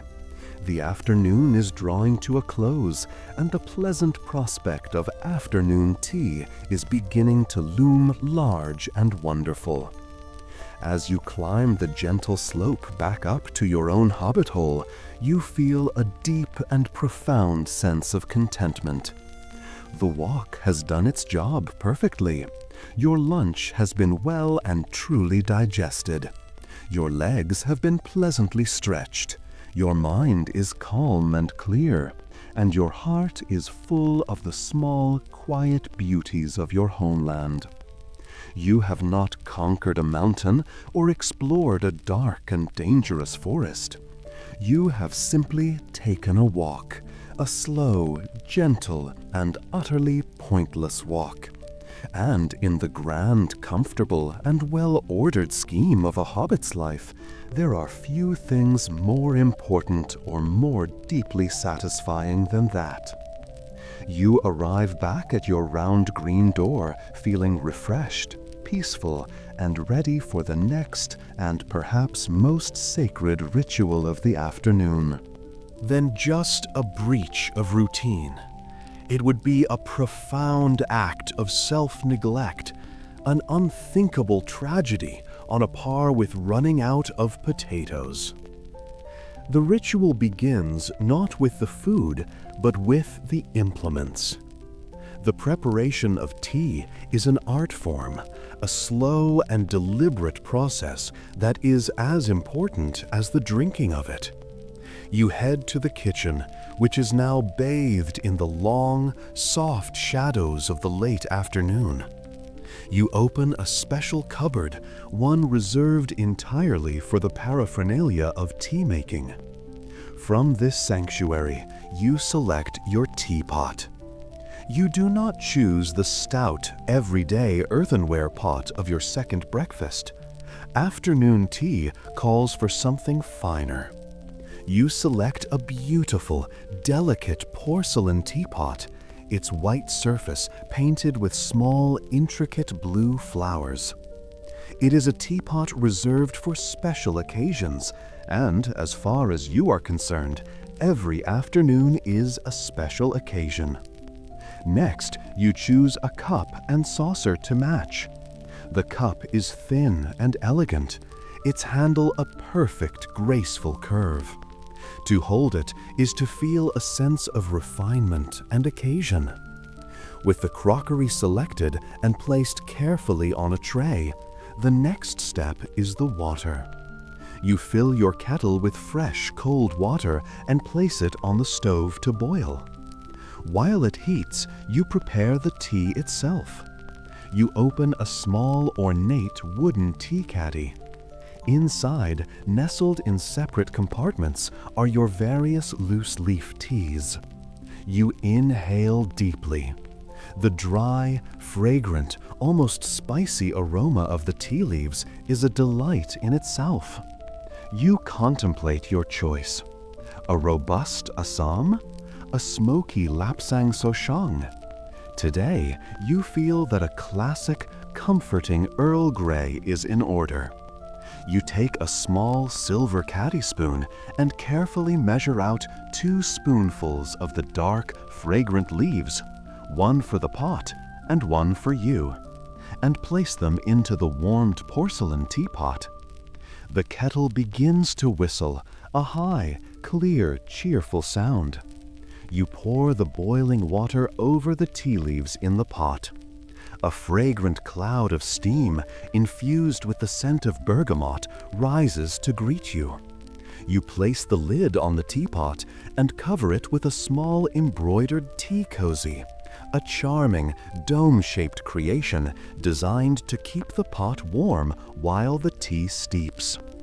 This steeping period is crucial. You allow the tea to infuse for exactly 5 minutes, a period of quiet patience and pleasant anticipation.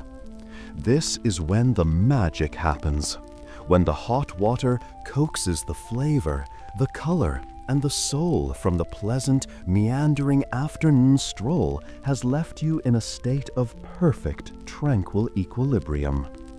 Dry leaves. While the tea is steeping, you turn your attention to the most important question of all, the accompaniment.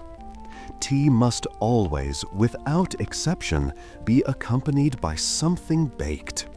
To drink tea without a small edible companion is a sad shutting out the golden afternoon light, and you begin to become aware that the day is turning a corner.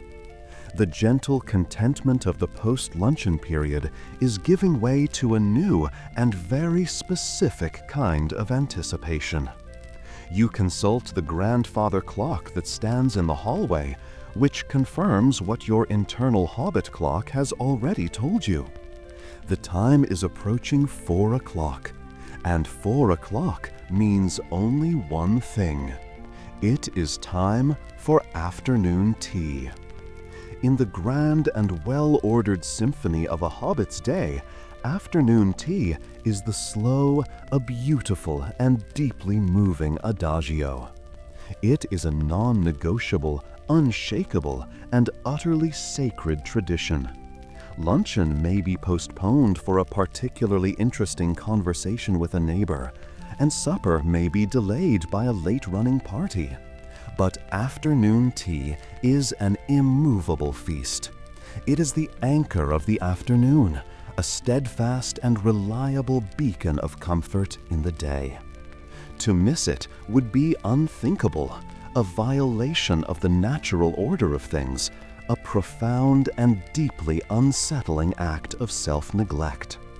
The ritual begins not with the food, but with the selection of the proper implements.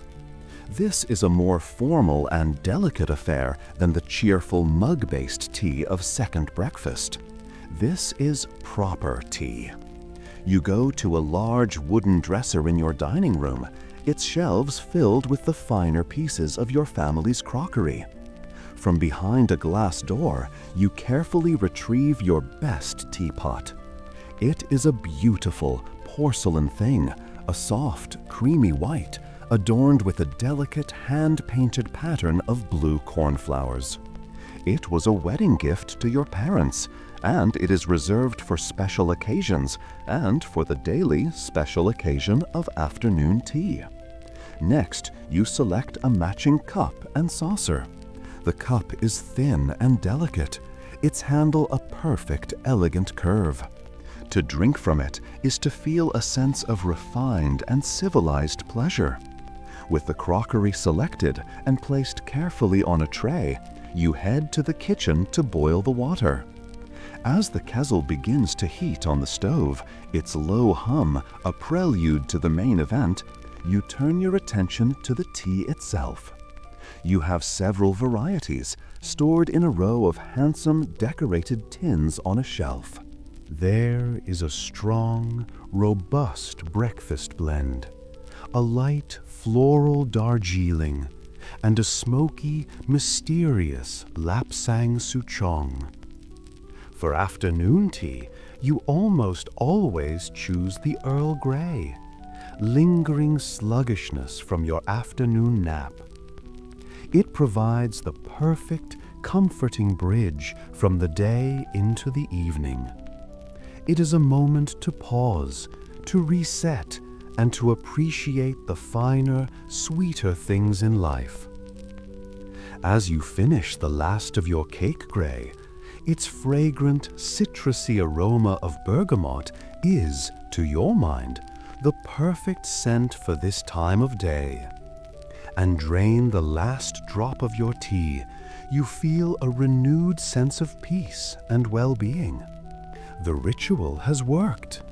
You open the tin and inhale the wonderful, perfume-like fragrance. You take a small silver caddy spoon and carefully its magic. You feel civilized, refreshed, and entirely content. The day has been a resounding success so far, a masterpiece. Measure out a precise amount of the dark, wiry tea leaves, placing them into the warm, empty teapot. The kettle lets out a high, clear whistle, announcing that the water has reached a perfect rolling boil. You pour the hot water over, quiet and contemplative pleasures of the evening. The sacred and restorative ritual of afternoon tea has left you in a state of perfect and profound contentment. The gentle warmth of the Earl Grey still lingers within you, and the pleasant memory of the magnificent fruitcake is a happy, lingering thought. The sun, now low in the sky, has lost its midday strength and has become a soft, golden, benevolent presence. It slants through the round windows of your living room, painting long, gentle stripes of light across the floor and illuminating the dancing dust motes in the warm, still air. The day is beginning to wind down. The time for active pursuits, even ones as gentle as gardening or walking, is over. The evening is approaching, and with it comes a time for quiet, contemplative pleasures. This is the perfect moment for the evening's first and perhaps most cherished ritual, the smoking of a pipe. You settle yourself into your favorite overstuffed armchair, the one with the worn floral pattern and the perfect hobbit-shaped indentation in its cushions. The chair is positioned by an open window, allowing you to enjoy the cool, sweet-smelling evening air while remaining in the comfort of your own home. The preparation of the pipe is a slow, deliberate, and deeply satisfying process, an art form that cannot and should not be rushed. You reach for your pipe, which rests in a small wooden rack on a table beside your chair. It is a beautiful object, a long-stemmed pipe carved from a piece of rich, dark briarwood. The wood has been polished to a deep, lustrous sheen by years of being held in your hand. The bowl is well used. It's inside a charred, blackened cavern that holds the ghosts of 1,000 pleasant smokes. The stem is long and elegant, and the mouthpiece is worn smooth and comfortable from use. To hold the pipe is to hold an old and trusted friend. Next, you select your pipeweed. You have several varieties stored in a row of handsome earthenware jars on your mantelpiece. Each jar is carefully labeled: Old Toby, Long Bottom Leaf, Southern Star. These are the legendary tobaccos of the Shire, famed throughout the world for their unique and pleasant qualities. Tonight, you feel in the mood for the classic, comforting taste of Old Toby. You lift the heavy, airtight lid from the jar, and you are greeted by a wonderful, rich and earthy aroma. It is a sweet, slightly nutty, and deeply comforting smell, the scent of the good, fertile soil of the South Farthing, of sunshine, and of careful, patient cultivation. It is the scent of home. You take a small pinch of the shredded, dark brown tobacco from the jar. It is moist and springy to the touch. You gently feed the pipeweed into the bowl of your pipe, not packing it too tightly, allowing room for the air to circulate. This is a crucial step, and you perform it with a practiced, intuitive skill. Once the bowl is filled, you take your tamper, a small polished wooden tool, and gently press down on the tobacco, tamping it to the perfect consistency. With the pipe prepared, you are ready for the final step. You take a long wooden spill from a jar, light its end in the dying embers of the afternoon fire, which you have just revived with a few small logs, and bring the small, steady flame to the bowl of your pipe. You take the first slow, deliberate puff. The flame dances over the surface of the tobacco, and the dry leaves begin to smolder, releasing their fragrant smoke. The first taste is wonderful. It is a warm, rich, and slightly sweet flavor, with nutty, earthy undertones. It is a taste that is both stimulating and deeply relaxing. You take another few slow, gentle puffs, ensuring that the tobacco is evenly lit and burning with a steady, low heat. The smoke fills your mouth, warm and pleasant. You do not inhale it into your lungs. That is a brutish and uncivilized habit. You simply hold it in your mouth for a moment, savoring its flavor, before letting it drift out into the room. And now, with the pipe lit and a comfortable rhythm of puffing established, you turn your attention to the great and noble art of blowing smoke rings. This is not a frivolous or childish activity. For a hobbit, the blowing of smoke rings is a form of active meditation, a quiet, contemplative pastime that requires immense skill, patience, and, most importantly, a peaceful and untroubled mind. You take a slow, gentle puff from your pipe, filling your mouth with a goodly amount of the warm, fragrant smoke. You form your lips into a perfect round O.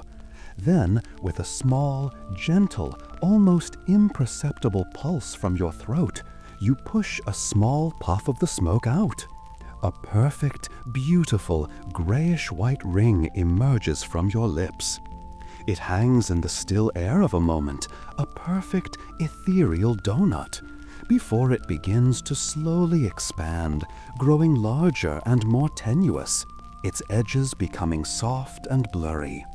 It drifts slowly upwards, caught in the gentle currents of the room, wobbling slightly, before it finally dissipates, its form dissolving back into the invisible air. It is a moment of pure, fleeting beauty, a small, perfect creation that exists only for a few seconds. You watch it go with a feeling of quiet satisfaction. You then try another. This one you send chasing after the first.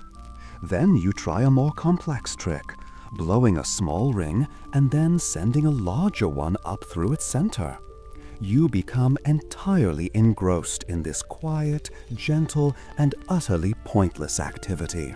Your mind is focused solely on the shape of your lips, the pressure in your throat, the slow, controlled exhalation of your breath. All other thoughts of the day's events, of the chores to be done, of the world outside your comfortable Hobbit-hole fade away. There is only you, your pipe, and the slow, silent dance of the smoke rings in the golden evening light. This is the philosophy of the smoke ring. It is the physical manifestation of a peaceful mind. To create a perfect ring requires a state of inner calm. If you are anxious or hurried, your breath will be unsteady, and your rings will be nothing more than shapeless, messy puffs of smoke. But if you are calm, if you are patient, if you are content, then your rings will be perfect and beautiful, and they will float through the air with a serene and silent grace. It is a way of measuring your own tranquility. It is a quiet conversation with yourself. As the evening deepens and the last of the sun's golden light fades from the room, you continue to sit in your comfortable chair, puffing on your pipe and sending a steady stream of beautiful, ghostly rings up towards the darkening ceiling. You are not solving the great problems of the world. You are not engaged in any important or productive work. You are simply sitting and smoking and being. And in that simple act, you have found a state of perfect contemplative peace. The bowl of your pipe eventually burns down to a fine gray ash. The ritual is over. You gently tap the ashes out into a small ceramic dish, and a feeling of deep, profound, and well-earned contentment settles over you. The evening has well and truly begun. The pleasant, contemplative haze of pipeweed has settled into a deep and comfortable tranquility. The pipe is now clean and resting in its rack, and the living room is filled with the faint, pleasant, and earthy aroma of old Toby. As the last vestiges of daylight fade from the round windows and a deep, velvety twilight settles over the Shire, a new and powerful signal makes itself known. It is the undeniable, magnificent, and entirely welcome to supper. If first breakfast is the proper foundation of the day, and luncheon is its pleasant peak, then supper is its warm, hearty, and celebratory conclusion. It is the main event of the evening, a substantial and comforting meal designed not just to satisfy the stomach, but to warm the soul and gather the day's scattered threads into a single, cohesive whole. It is a time for coming together, for sharing, and for reinforcing the bonds of family and friendship. Tonight, you are not eating alone. You had, during your afternoon stroll, encountered your cousin, Philibert Bolger, on the path. A brief chat about the weather had naturally and inevitably led to an invitation to join you for a bite of supper, an invitation which was, of course, immediately and cheerfully accepted. A shared supper is always more enjoyable than a solitary one. The menu for the evening is a classic of Hobbit cuisine, a dish of profound comfort and unimpeachable deliciousness: shepherd's pie. The preparation begins in earnest. You light the great iron stove once more, its familiar warmth quickly filling the kitchen. Into a large pot go chopped onions, carrots from your garden, and savory minced lamb. As this browns, filling the air with a wonderful rich aroma, you set about preparing the potatoes. You have selected several of your finest, large, floury potatoes, perfect for mashing. You peel them with a practiced efficiency, their earthy smell a familiar comfort. They are boiled until perfectly tender, and then you mash them with a generous amount of butter, a splash of milk, and a good grinding of black pepper, beating them until they are a light, fluffy, and cloud-like marvel. You place the savory meat and vegetable mixture into a large earthenware dish, and then top it with the magnificent mountain of mashed potatoes, using a fork to create a pleasingly furrowed pattern on the surface. A final scattering of sharp cheddar cheese over the top, and the pie is ready for the oven, where the cheese will melt and the potato peaks will turn a beautiful, crispy golden brown. While the pie bakes, the atmosphere in your Hobbit-hole transforms. You light several thick beeswax candles and place them on the large dining table, their soft, flickering flames casting a warm and gentle glow. You light the main fire in the hearth, its cheerful crackling and popping a comforting domestic music. The room is now a haven of warmth and light, a perfect sanctuary against the cool, dark night that has fallen outside. Your cousin Philibert arrives precisely on time, his round, cheerful face beaming. He brings with him a bottle of fine dark ale as a contribution to the meal, a customary and much appreciated gesture. The sounds of the evening begin to fill the room. There is the gentle clinking of cutlery as you lay the table, the happy gurgle of ale being poured into earthenware mugs, and most importantly, the sound of quiet conversation and shared easy laughter. The shepherd's pie emerges from the oven, a true masterpiece. The top is a beautiful, bubbling, golden brown crust of cheese and potato, and the savory aroma that wafts from it is almost intoxicating. You carry it to the table with a sense of pride and accomplishment. You serve a large, generous portion onto each plate, the savory filling spilling out from beneath its fluffy potato blanket. You sit down at the table, the warm, flickering candlelight illuminating the happy, contented faces of you and your cousin. You raise your mugs of ale. "To a fine pie," says Philibert. "And to good company," you reply. The meal begins. The shepherd's pie is everything it should be. The meat is rich and savory, the vegetables are tender, and the potato topping is a perfect combination of creamy fluffiness and crispy, cheesy crust. It is a dish of profound and deeply satisfying comfort. But the food, as wonderful as it is only part of the experience. The true purpose of supper is the sharing. This is the time to recount the small, gentle stories of the day, to knit the day's experiences together into a shared narrative. You tell Philibert about the exciting news from the mail, about the letter from your Took cousin and the upcoming birthday party. Philibert, in turn, tells you about his day, which involved a lengthy and ultimately successful negotiation with a grumpy farmer over the price of some mushrooms. You describe the amusing shape of a cloud you saw on your afternoon walk, a cloud that looked for all the world like a sleeping badger. Philibert recounts a funny story about his neighbor's cat who had managed to get itself stuck up the old apple tree. The conversation is not about great matters of state or deep philosophical conundrums. It is about the small, everyday, and deeply important business of living. It is a gentle, back-and-forth exchange of anecdotes, observations, and mild gossip.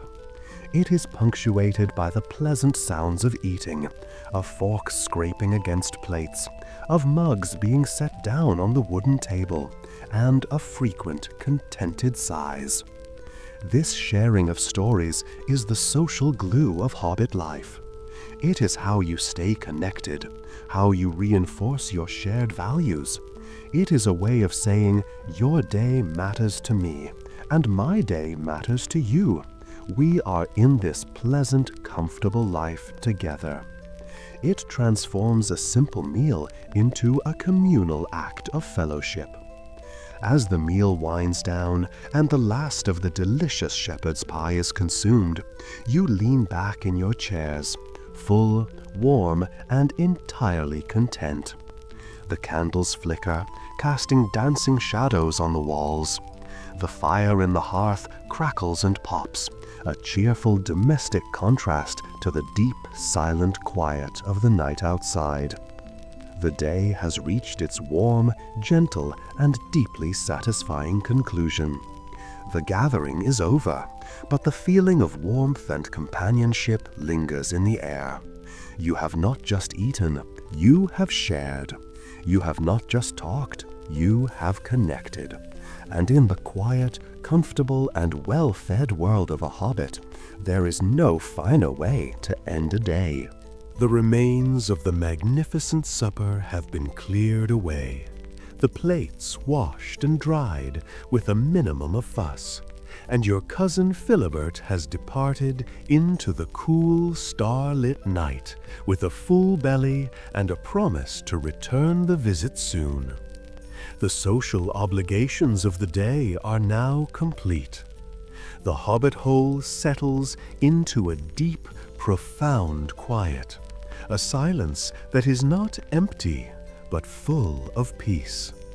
The evening now enters its final, most tranquil phase, the winding down, the gentle descent towards sleep, an evening spent by the hearth. You add another log to the fire, a thick, well-seasoned piece of oak. It catches quickly, and the flames leap up with a cheerful, crackling roar before settling into a steady, rhythmic dance. The fire is the heart of the evening, a living, breathing presence in the room. It casts a warm, flickering, golden-orange glow that pushes back the shadows and bathes everything in a soft, gentle light. The candlelight has been extinguished, and the room is now lit only by the fire, a light that is alive, that moves and shifts, making the familiar objects in the room seem new and mysterious. The fire is not just a source of light and warmth. It is a source of entertainment and comfort. Its sounds are a gentle, domestic music. The sharp, percussive crack as a pocket of sap explodes. The low, steady hiss of the burning wood. The soft, whispering sigh as a log shifts and settles into a bed of glowing embers. It is a soundscape that is both infinitely complex and deeply, profoundly soothing. You settle yourself into your favorite armchair, the one that has been your faithful companion throughout the day, and pull a small wooden stool closer to rest your feet upon. The chair is positioned perfectly, close enough to the hearth to feel the delightful, radiant warmth on your face and shins, but not so close as to be uncomfortably hot. The world outside has gone completely dark and quiet. The birds are asleep. The daytime sounds of the Shire have faded away, and a deep, silent peace has fallen over the land. You might hear the distant, mournful hoot of an owl, or the faint, rustling sound of a small, nocturnal creature moving through the garden. But these sounds only serve to emphasize the profound quiet of the night. Inside your Hobbit-hole, however, there is only warmth, light, and an unshakable feeling of security. The round green door is bolted shut. The thick earthen walls of your home insulate you from the night's chill and the unknown darkness. You are in your sanctuary, your fortress of comfort, a safe, warm, and well-fed creature in a perfectly ordered world. This is a time for quiet, gentle, and entirely undemanding pursuits. It is not a time for strenuous mental activity or for worrying about the cares of the world. It is a time for simple, solitary, and calming activities that allow the mind to gently unwind. Tonight, you decide to read. You reach for a book from the small shelf next to your chair. You do not choose a complex history or a dense work of philosophy. You choose an old, well-loved friend, a book of ancient tales and legends of the elder days. The book itself is a beautiful object. Its leather cover is soft and worn. Its pages are thick and creamy, and they have the wonderful, dusty, sweet smell of old paper and ink. You have read this book a dozen times before, and you know its stories by heart, but that is precisely the source of its comfort. Rereading a beloved story is like having a conversation with an old friend. You open the book, and in the warm, flickering firelight, you begin to read. You read the tale of a great hero and his tragic love for an elven princess. You read of a hidden city of great beauty and its eventual sorrowful downfall. The stories are sad and beautiful, and they speak of a world that is far removed from the simple, peaceful reality of the Shire. They are stories of great deeds and great sorrows, and they make your own comfortable, uneventful life seem all the more precious and wonderful by comparison. On another evening, you might have chosen a different pursuit. You might have taken up a bit of mending, perhaps sewing a new button onto a waistcoat or darning a sock. The small, repetitive, and useful motions of sewing can be incredibly meditative, a way of setting a small piece of the world to rights. The gentle push and pull of the needle, the soft tautness of the thread, the slow, visible progress of the repair. It is a quiet and satisfying task. Or you might have done nothing at all. You might have simply sat in your chair, your hands resting on your lap, and stared into the fire. This is perhaps the most profound and deeply Hobbit-like activity of all. To stare into a fire is to engage in a form of wordless, thoughtless contemplation. You can watch the flames for hours, seeing an entire world in their dancing shapes. You can see roaring dragons and soaring eagles and crumbling towers in the shifting, glowing embers. Your mind becomes empty, free from the clutter of daily thought, and you are filled with a sense of deep, timeless peace. It is a connection to something ancient and primal, the same fire that your distant ancestors huddled around in the cold, dark nights of the world. But tonight it is the book that holds your attention. You read on, lost in the world of elves and heroes. The crackling of the fire and the slow, steady tick-tock of the grandfather clock, the only sounds in your quiet, peaceful world. The warmth from the hearth makes you drowsy, your eyelids growing heavy. The words on the page begin to blur slightly. The grand epic tale begins to merge with the comfortable reality of your armchair. You are a creature of two worlds, one of your own making, a world of soft chairs and warm fires, and one of ancient legend, a world of high adventure and deep sorrow. And in this pleasant, sleepy, firelit space, the two worlds coexist in perfect harmony. The feeling of security is absolute. You are sheltered, you are warm, you are content. The dark, unknown world outside, with all its potential troubles and its vast, empty spaces, cannot touch you here. Your round door is bolted, your pantry is full, and your heart is at peace. This is the culmination of your day, the final, perfect expression of the Hobbit art of living. It is the understanding that true wealth is not gold or jewels, but warmth and safety and a quiet, untroubled mind.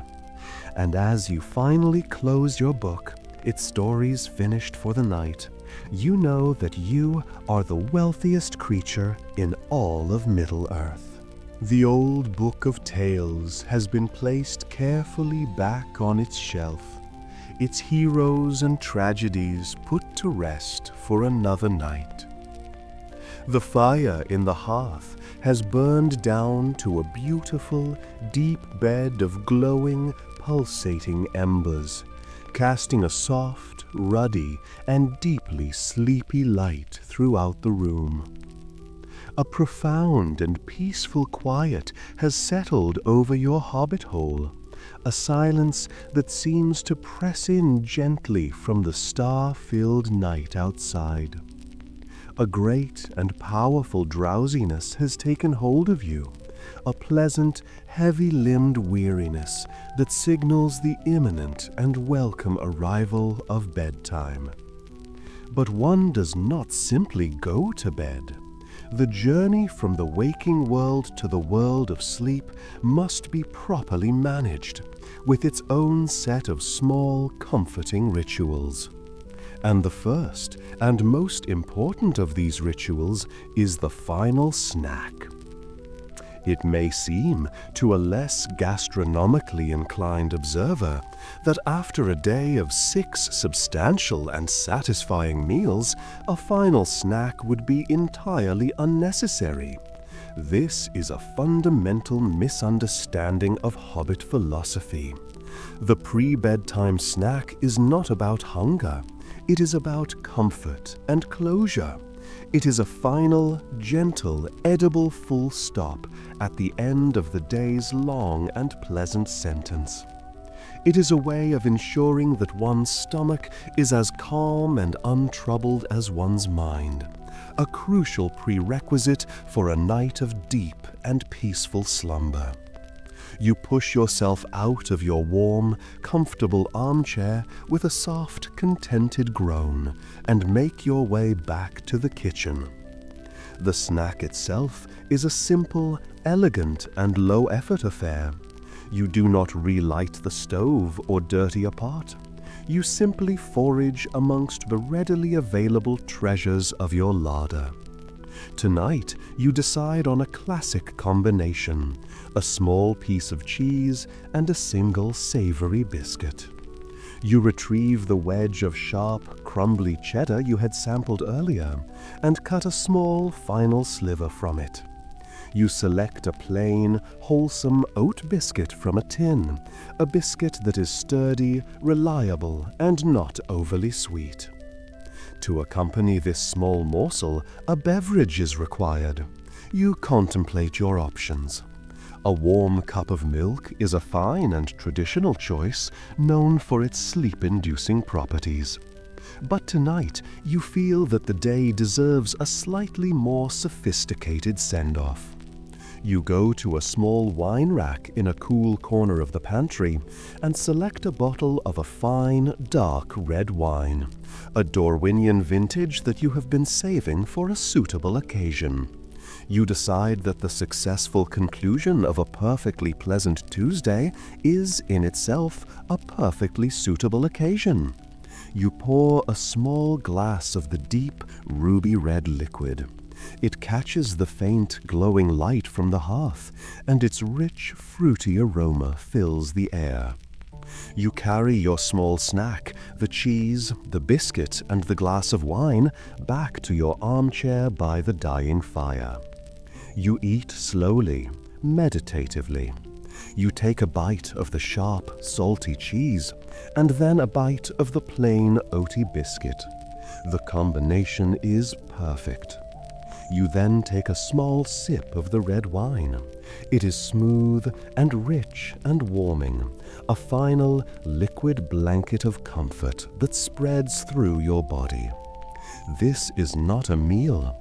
It is a final, fond farewell to the day, a last, lingering taste of its simple, profound pleasures. With the snack consumed and the last drop of wine drained from your glass, it is time for the final rituals of the evening.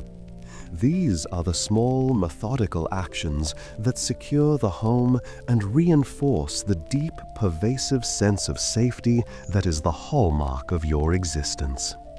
First, you attend to the fire.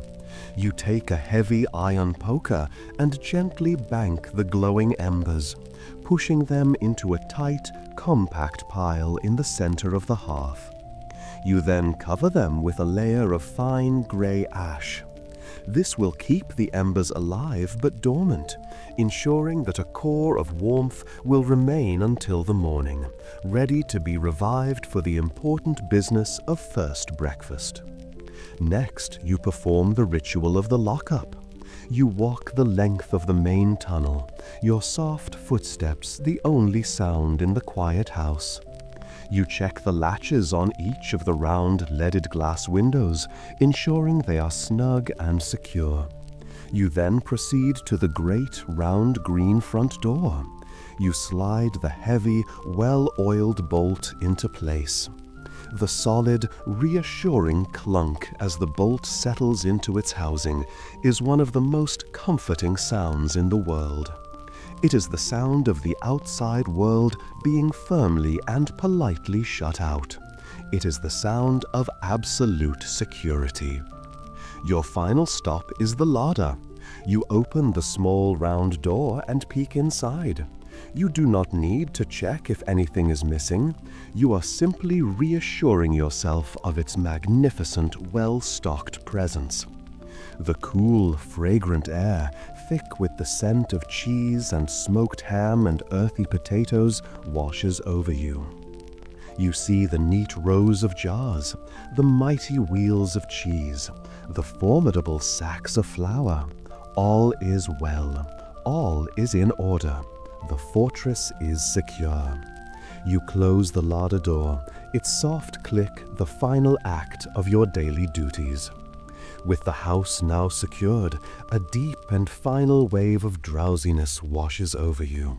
The day, with all its small, gentle, and deeply satisfying rituals, has come to its full and perfect circle.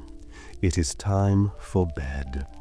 You light a single, small candle in a sturdy brass holder to light your way.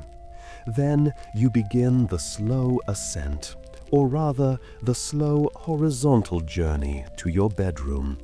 You walk back down the long, tunnel-like hallway, your small candle casting a warm, flickering golden light on the polished wood-paneled walls.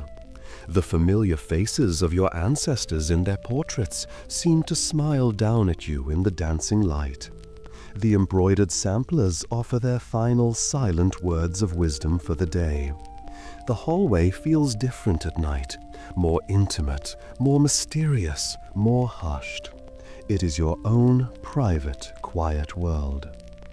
You reach your bedroom. The room is cool and still, the faint, sweet scent of honeysuckle still lingering in the air. The magnificent patchwork quilt on your bed looks incredibly inviting, a haven of soft, warm comfort waiting to embrace you. You place your candle on the bedside table, its small, steady flame the only light in the room. You change into your nightshirt, a comfortable, well-worn garment of soft white flannel. You pull back the covers of your bed, the clean, cool linen a delightful shock against your warm skin.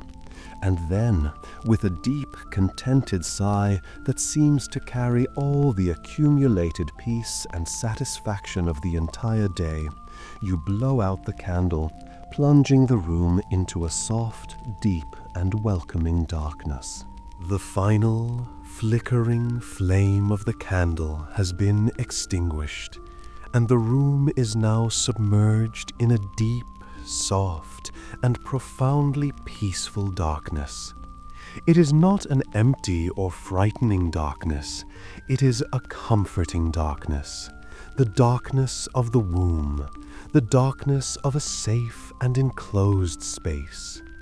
Your eyes, already accustomed to the dim light of the fire, quickly adjust.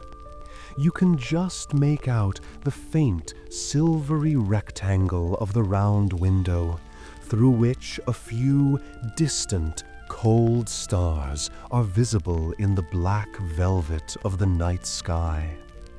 But your world has shrunk now, from the vastness of your garden and the winding paths of the Shire to the small, perfect universe of your own bed.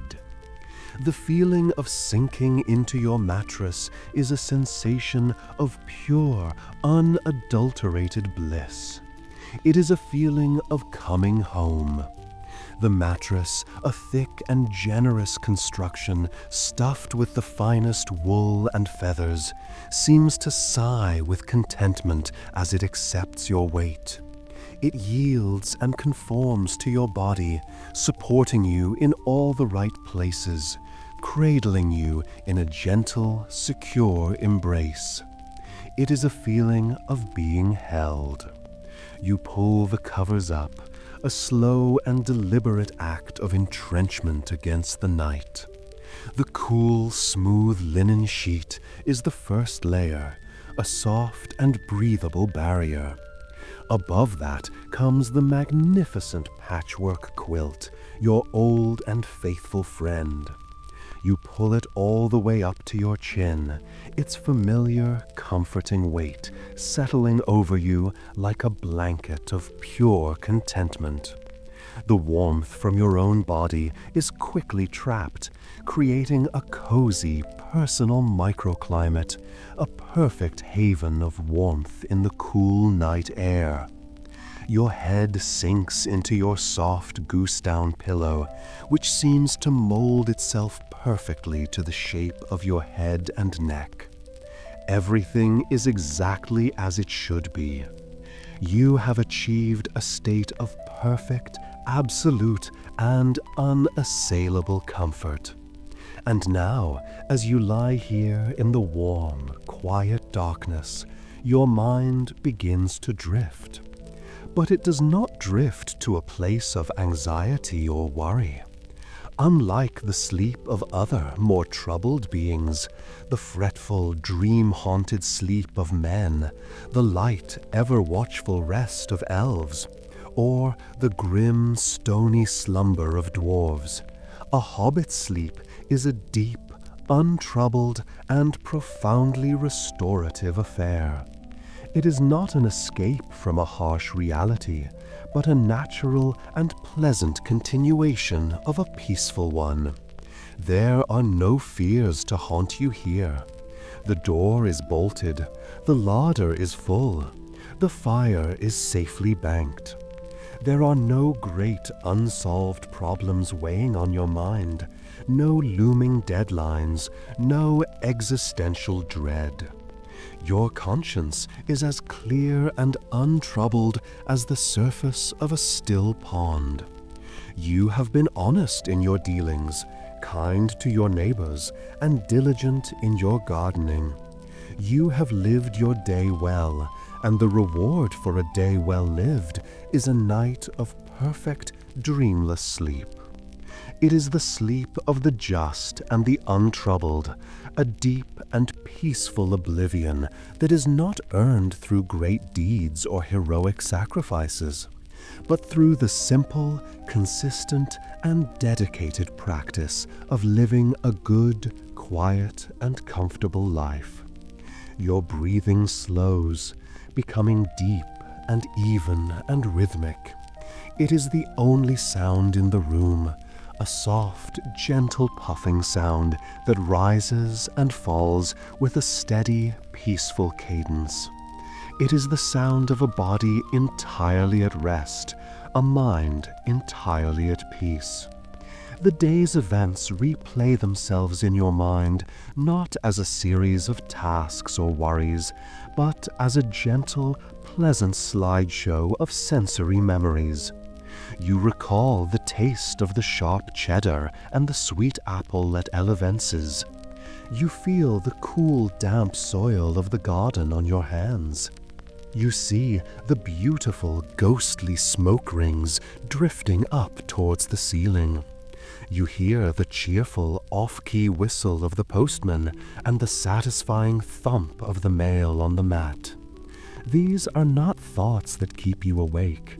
They are soft, pleasant memories that lull you further and further into a state of deep relaxation. They are the gentle, murmuring streams that feed into the great, quiet river of sleep.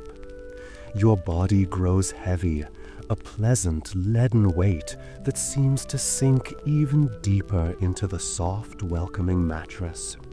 The boundary between your consciousness and the world of sleep begins to blur, its edges becoming soft and indistinct. You are floating now, drifting on a warm, dark, and gentle tide, being carried away from the shores of the waking world. The final coherent thought that drifts through your mind is one of simple, profound gratitude.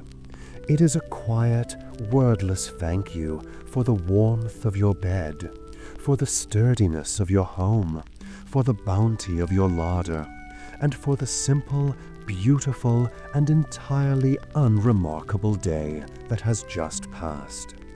And then you are gone. You are asleep. You have slipped into the deep, quiet, and dreamless peace that is a hobbit's birthright. The profound quiet of your hobbit-hole is now absolute. The only sound is your own gentle, rhythmic breathing, a soft, steady metronome marking the peaceful passage of the night. The moonlight outside casts a pale, silvery light on the round green door. The stars wheel slowly across the heavens. The world outside continues its silent, cosmic dance. But here, inside this small, safe, and comfortable burrow, time has effectively stopped. the day is over. It was not a day spent conquering evil. It was not a day spent accumulating vast wealth or forging a great empire. It was not a day that will be recorded in the great books of history or sung about in the epic lays of the bards. It was a day spent living, a day of good food and good company and quiet, simple pleasures, a day of tending to a garden, of reading a book, of smoking a pipe. It was, by all accounts, an entirely ordinary and uneventful day, and in the Shire, that is the very highest and greatest achievement of all. It is the triumph of the simple, the victory of the mundane, the quiet, unshakable heroism of a life lived in peace. A final fade to black. The screen is entirely dark, the silence complete, until, from a great distance, you hear a single soft and mournful sound, a final gentle punctuation mark at the end of this perfect, peaceful day. It is the sound of an owl, hooting once, twice, in the deep, dark, and untroubled quiet of the night.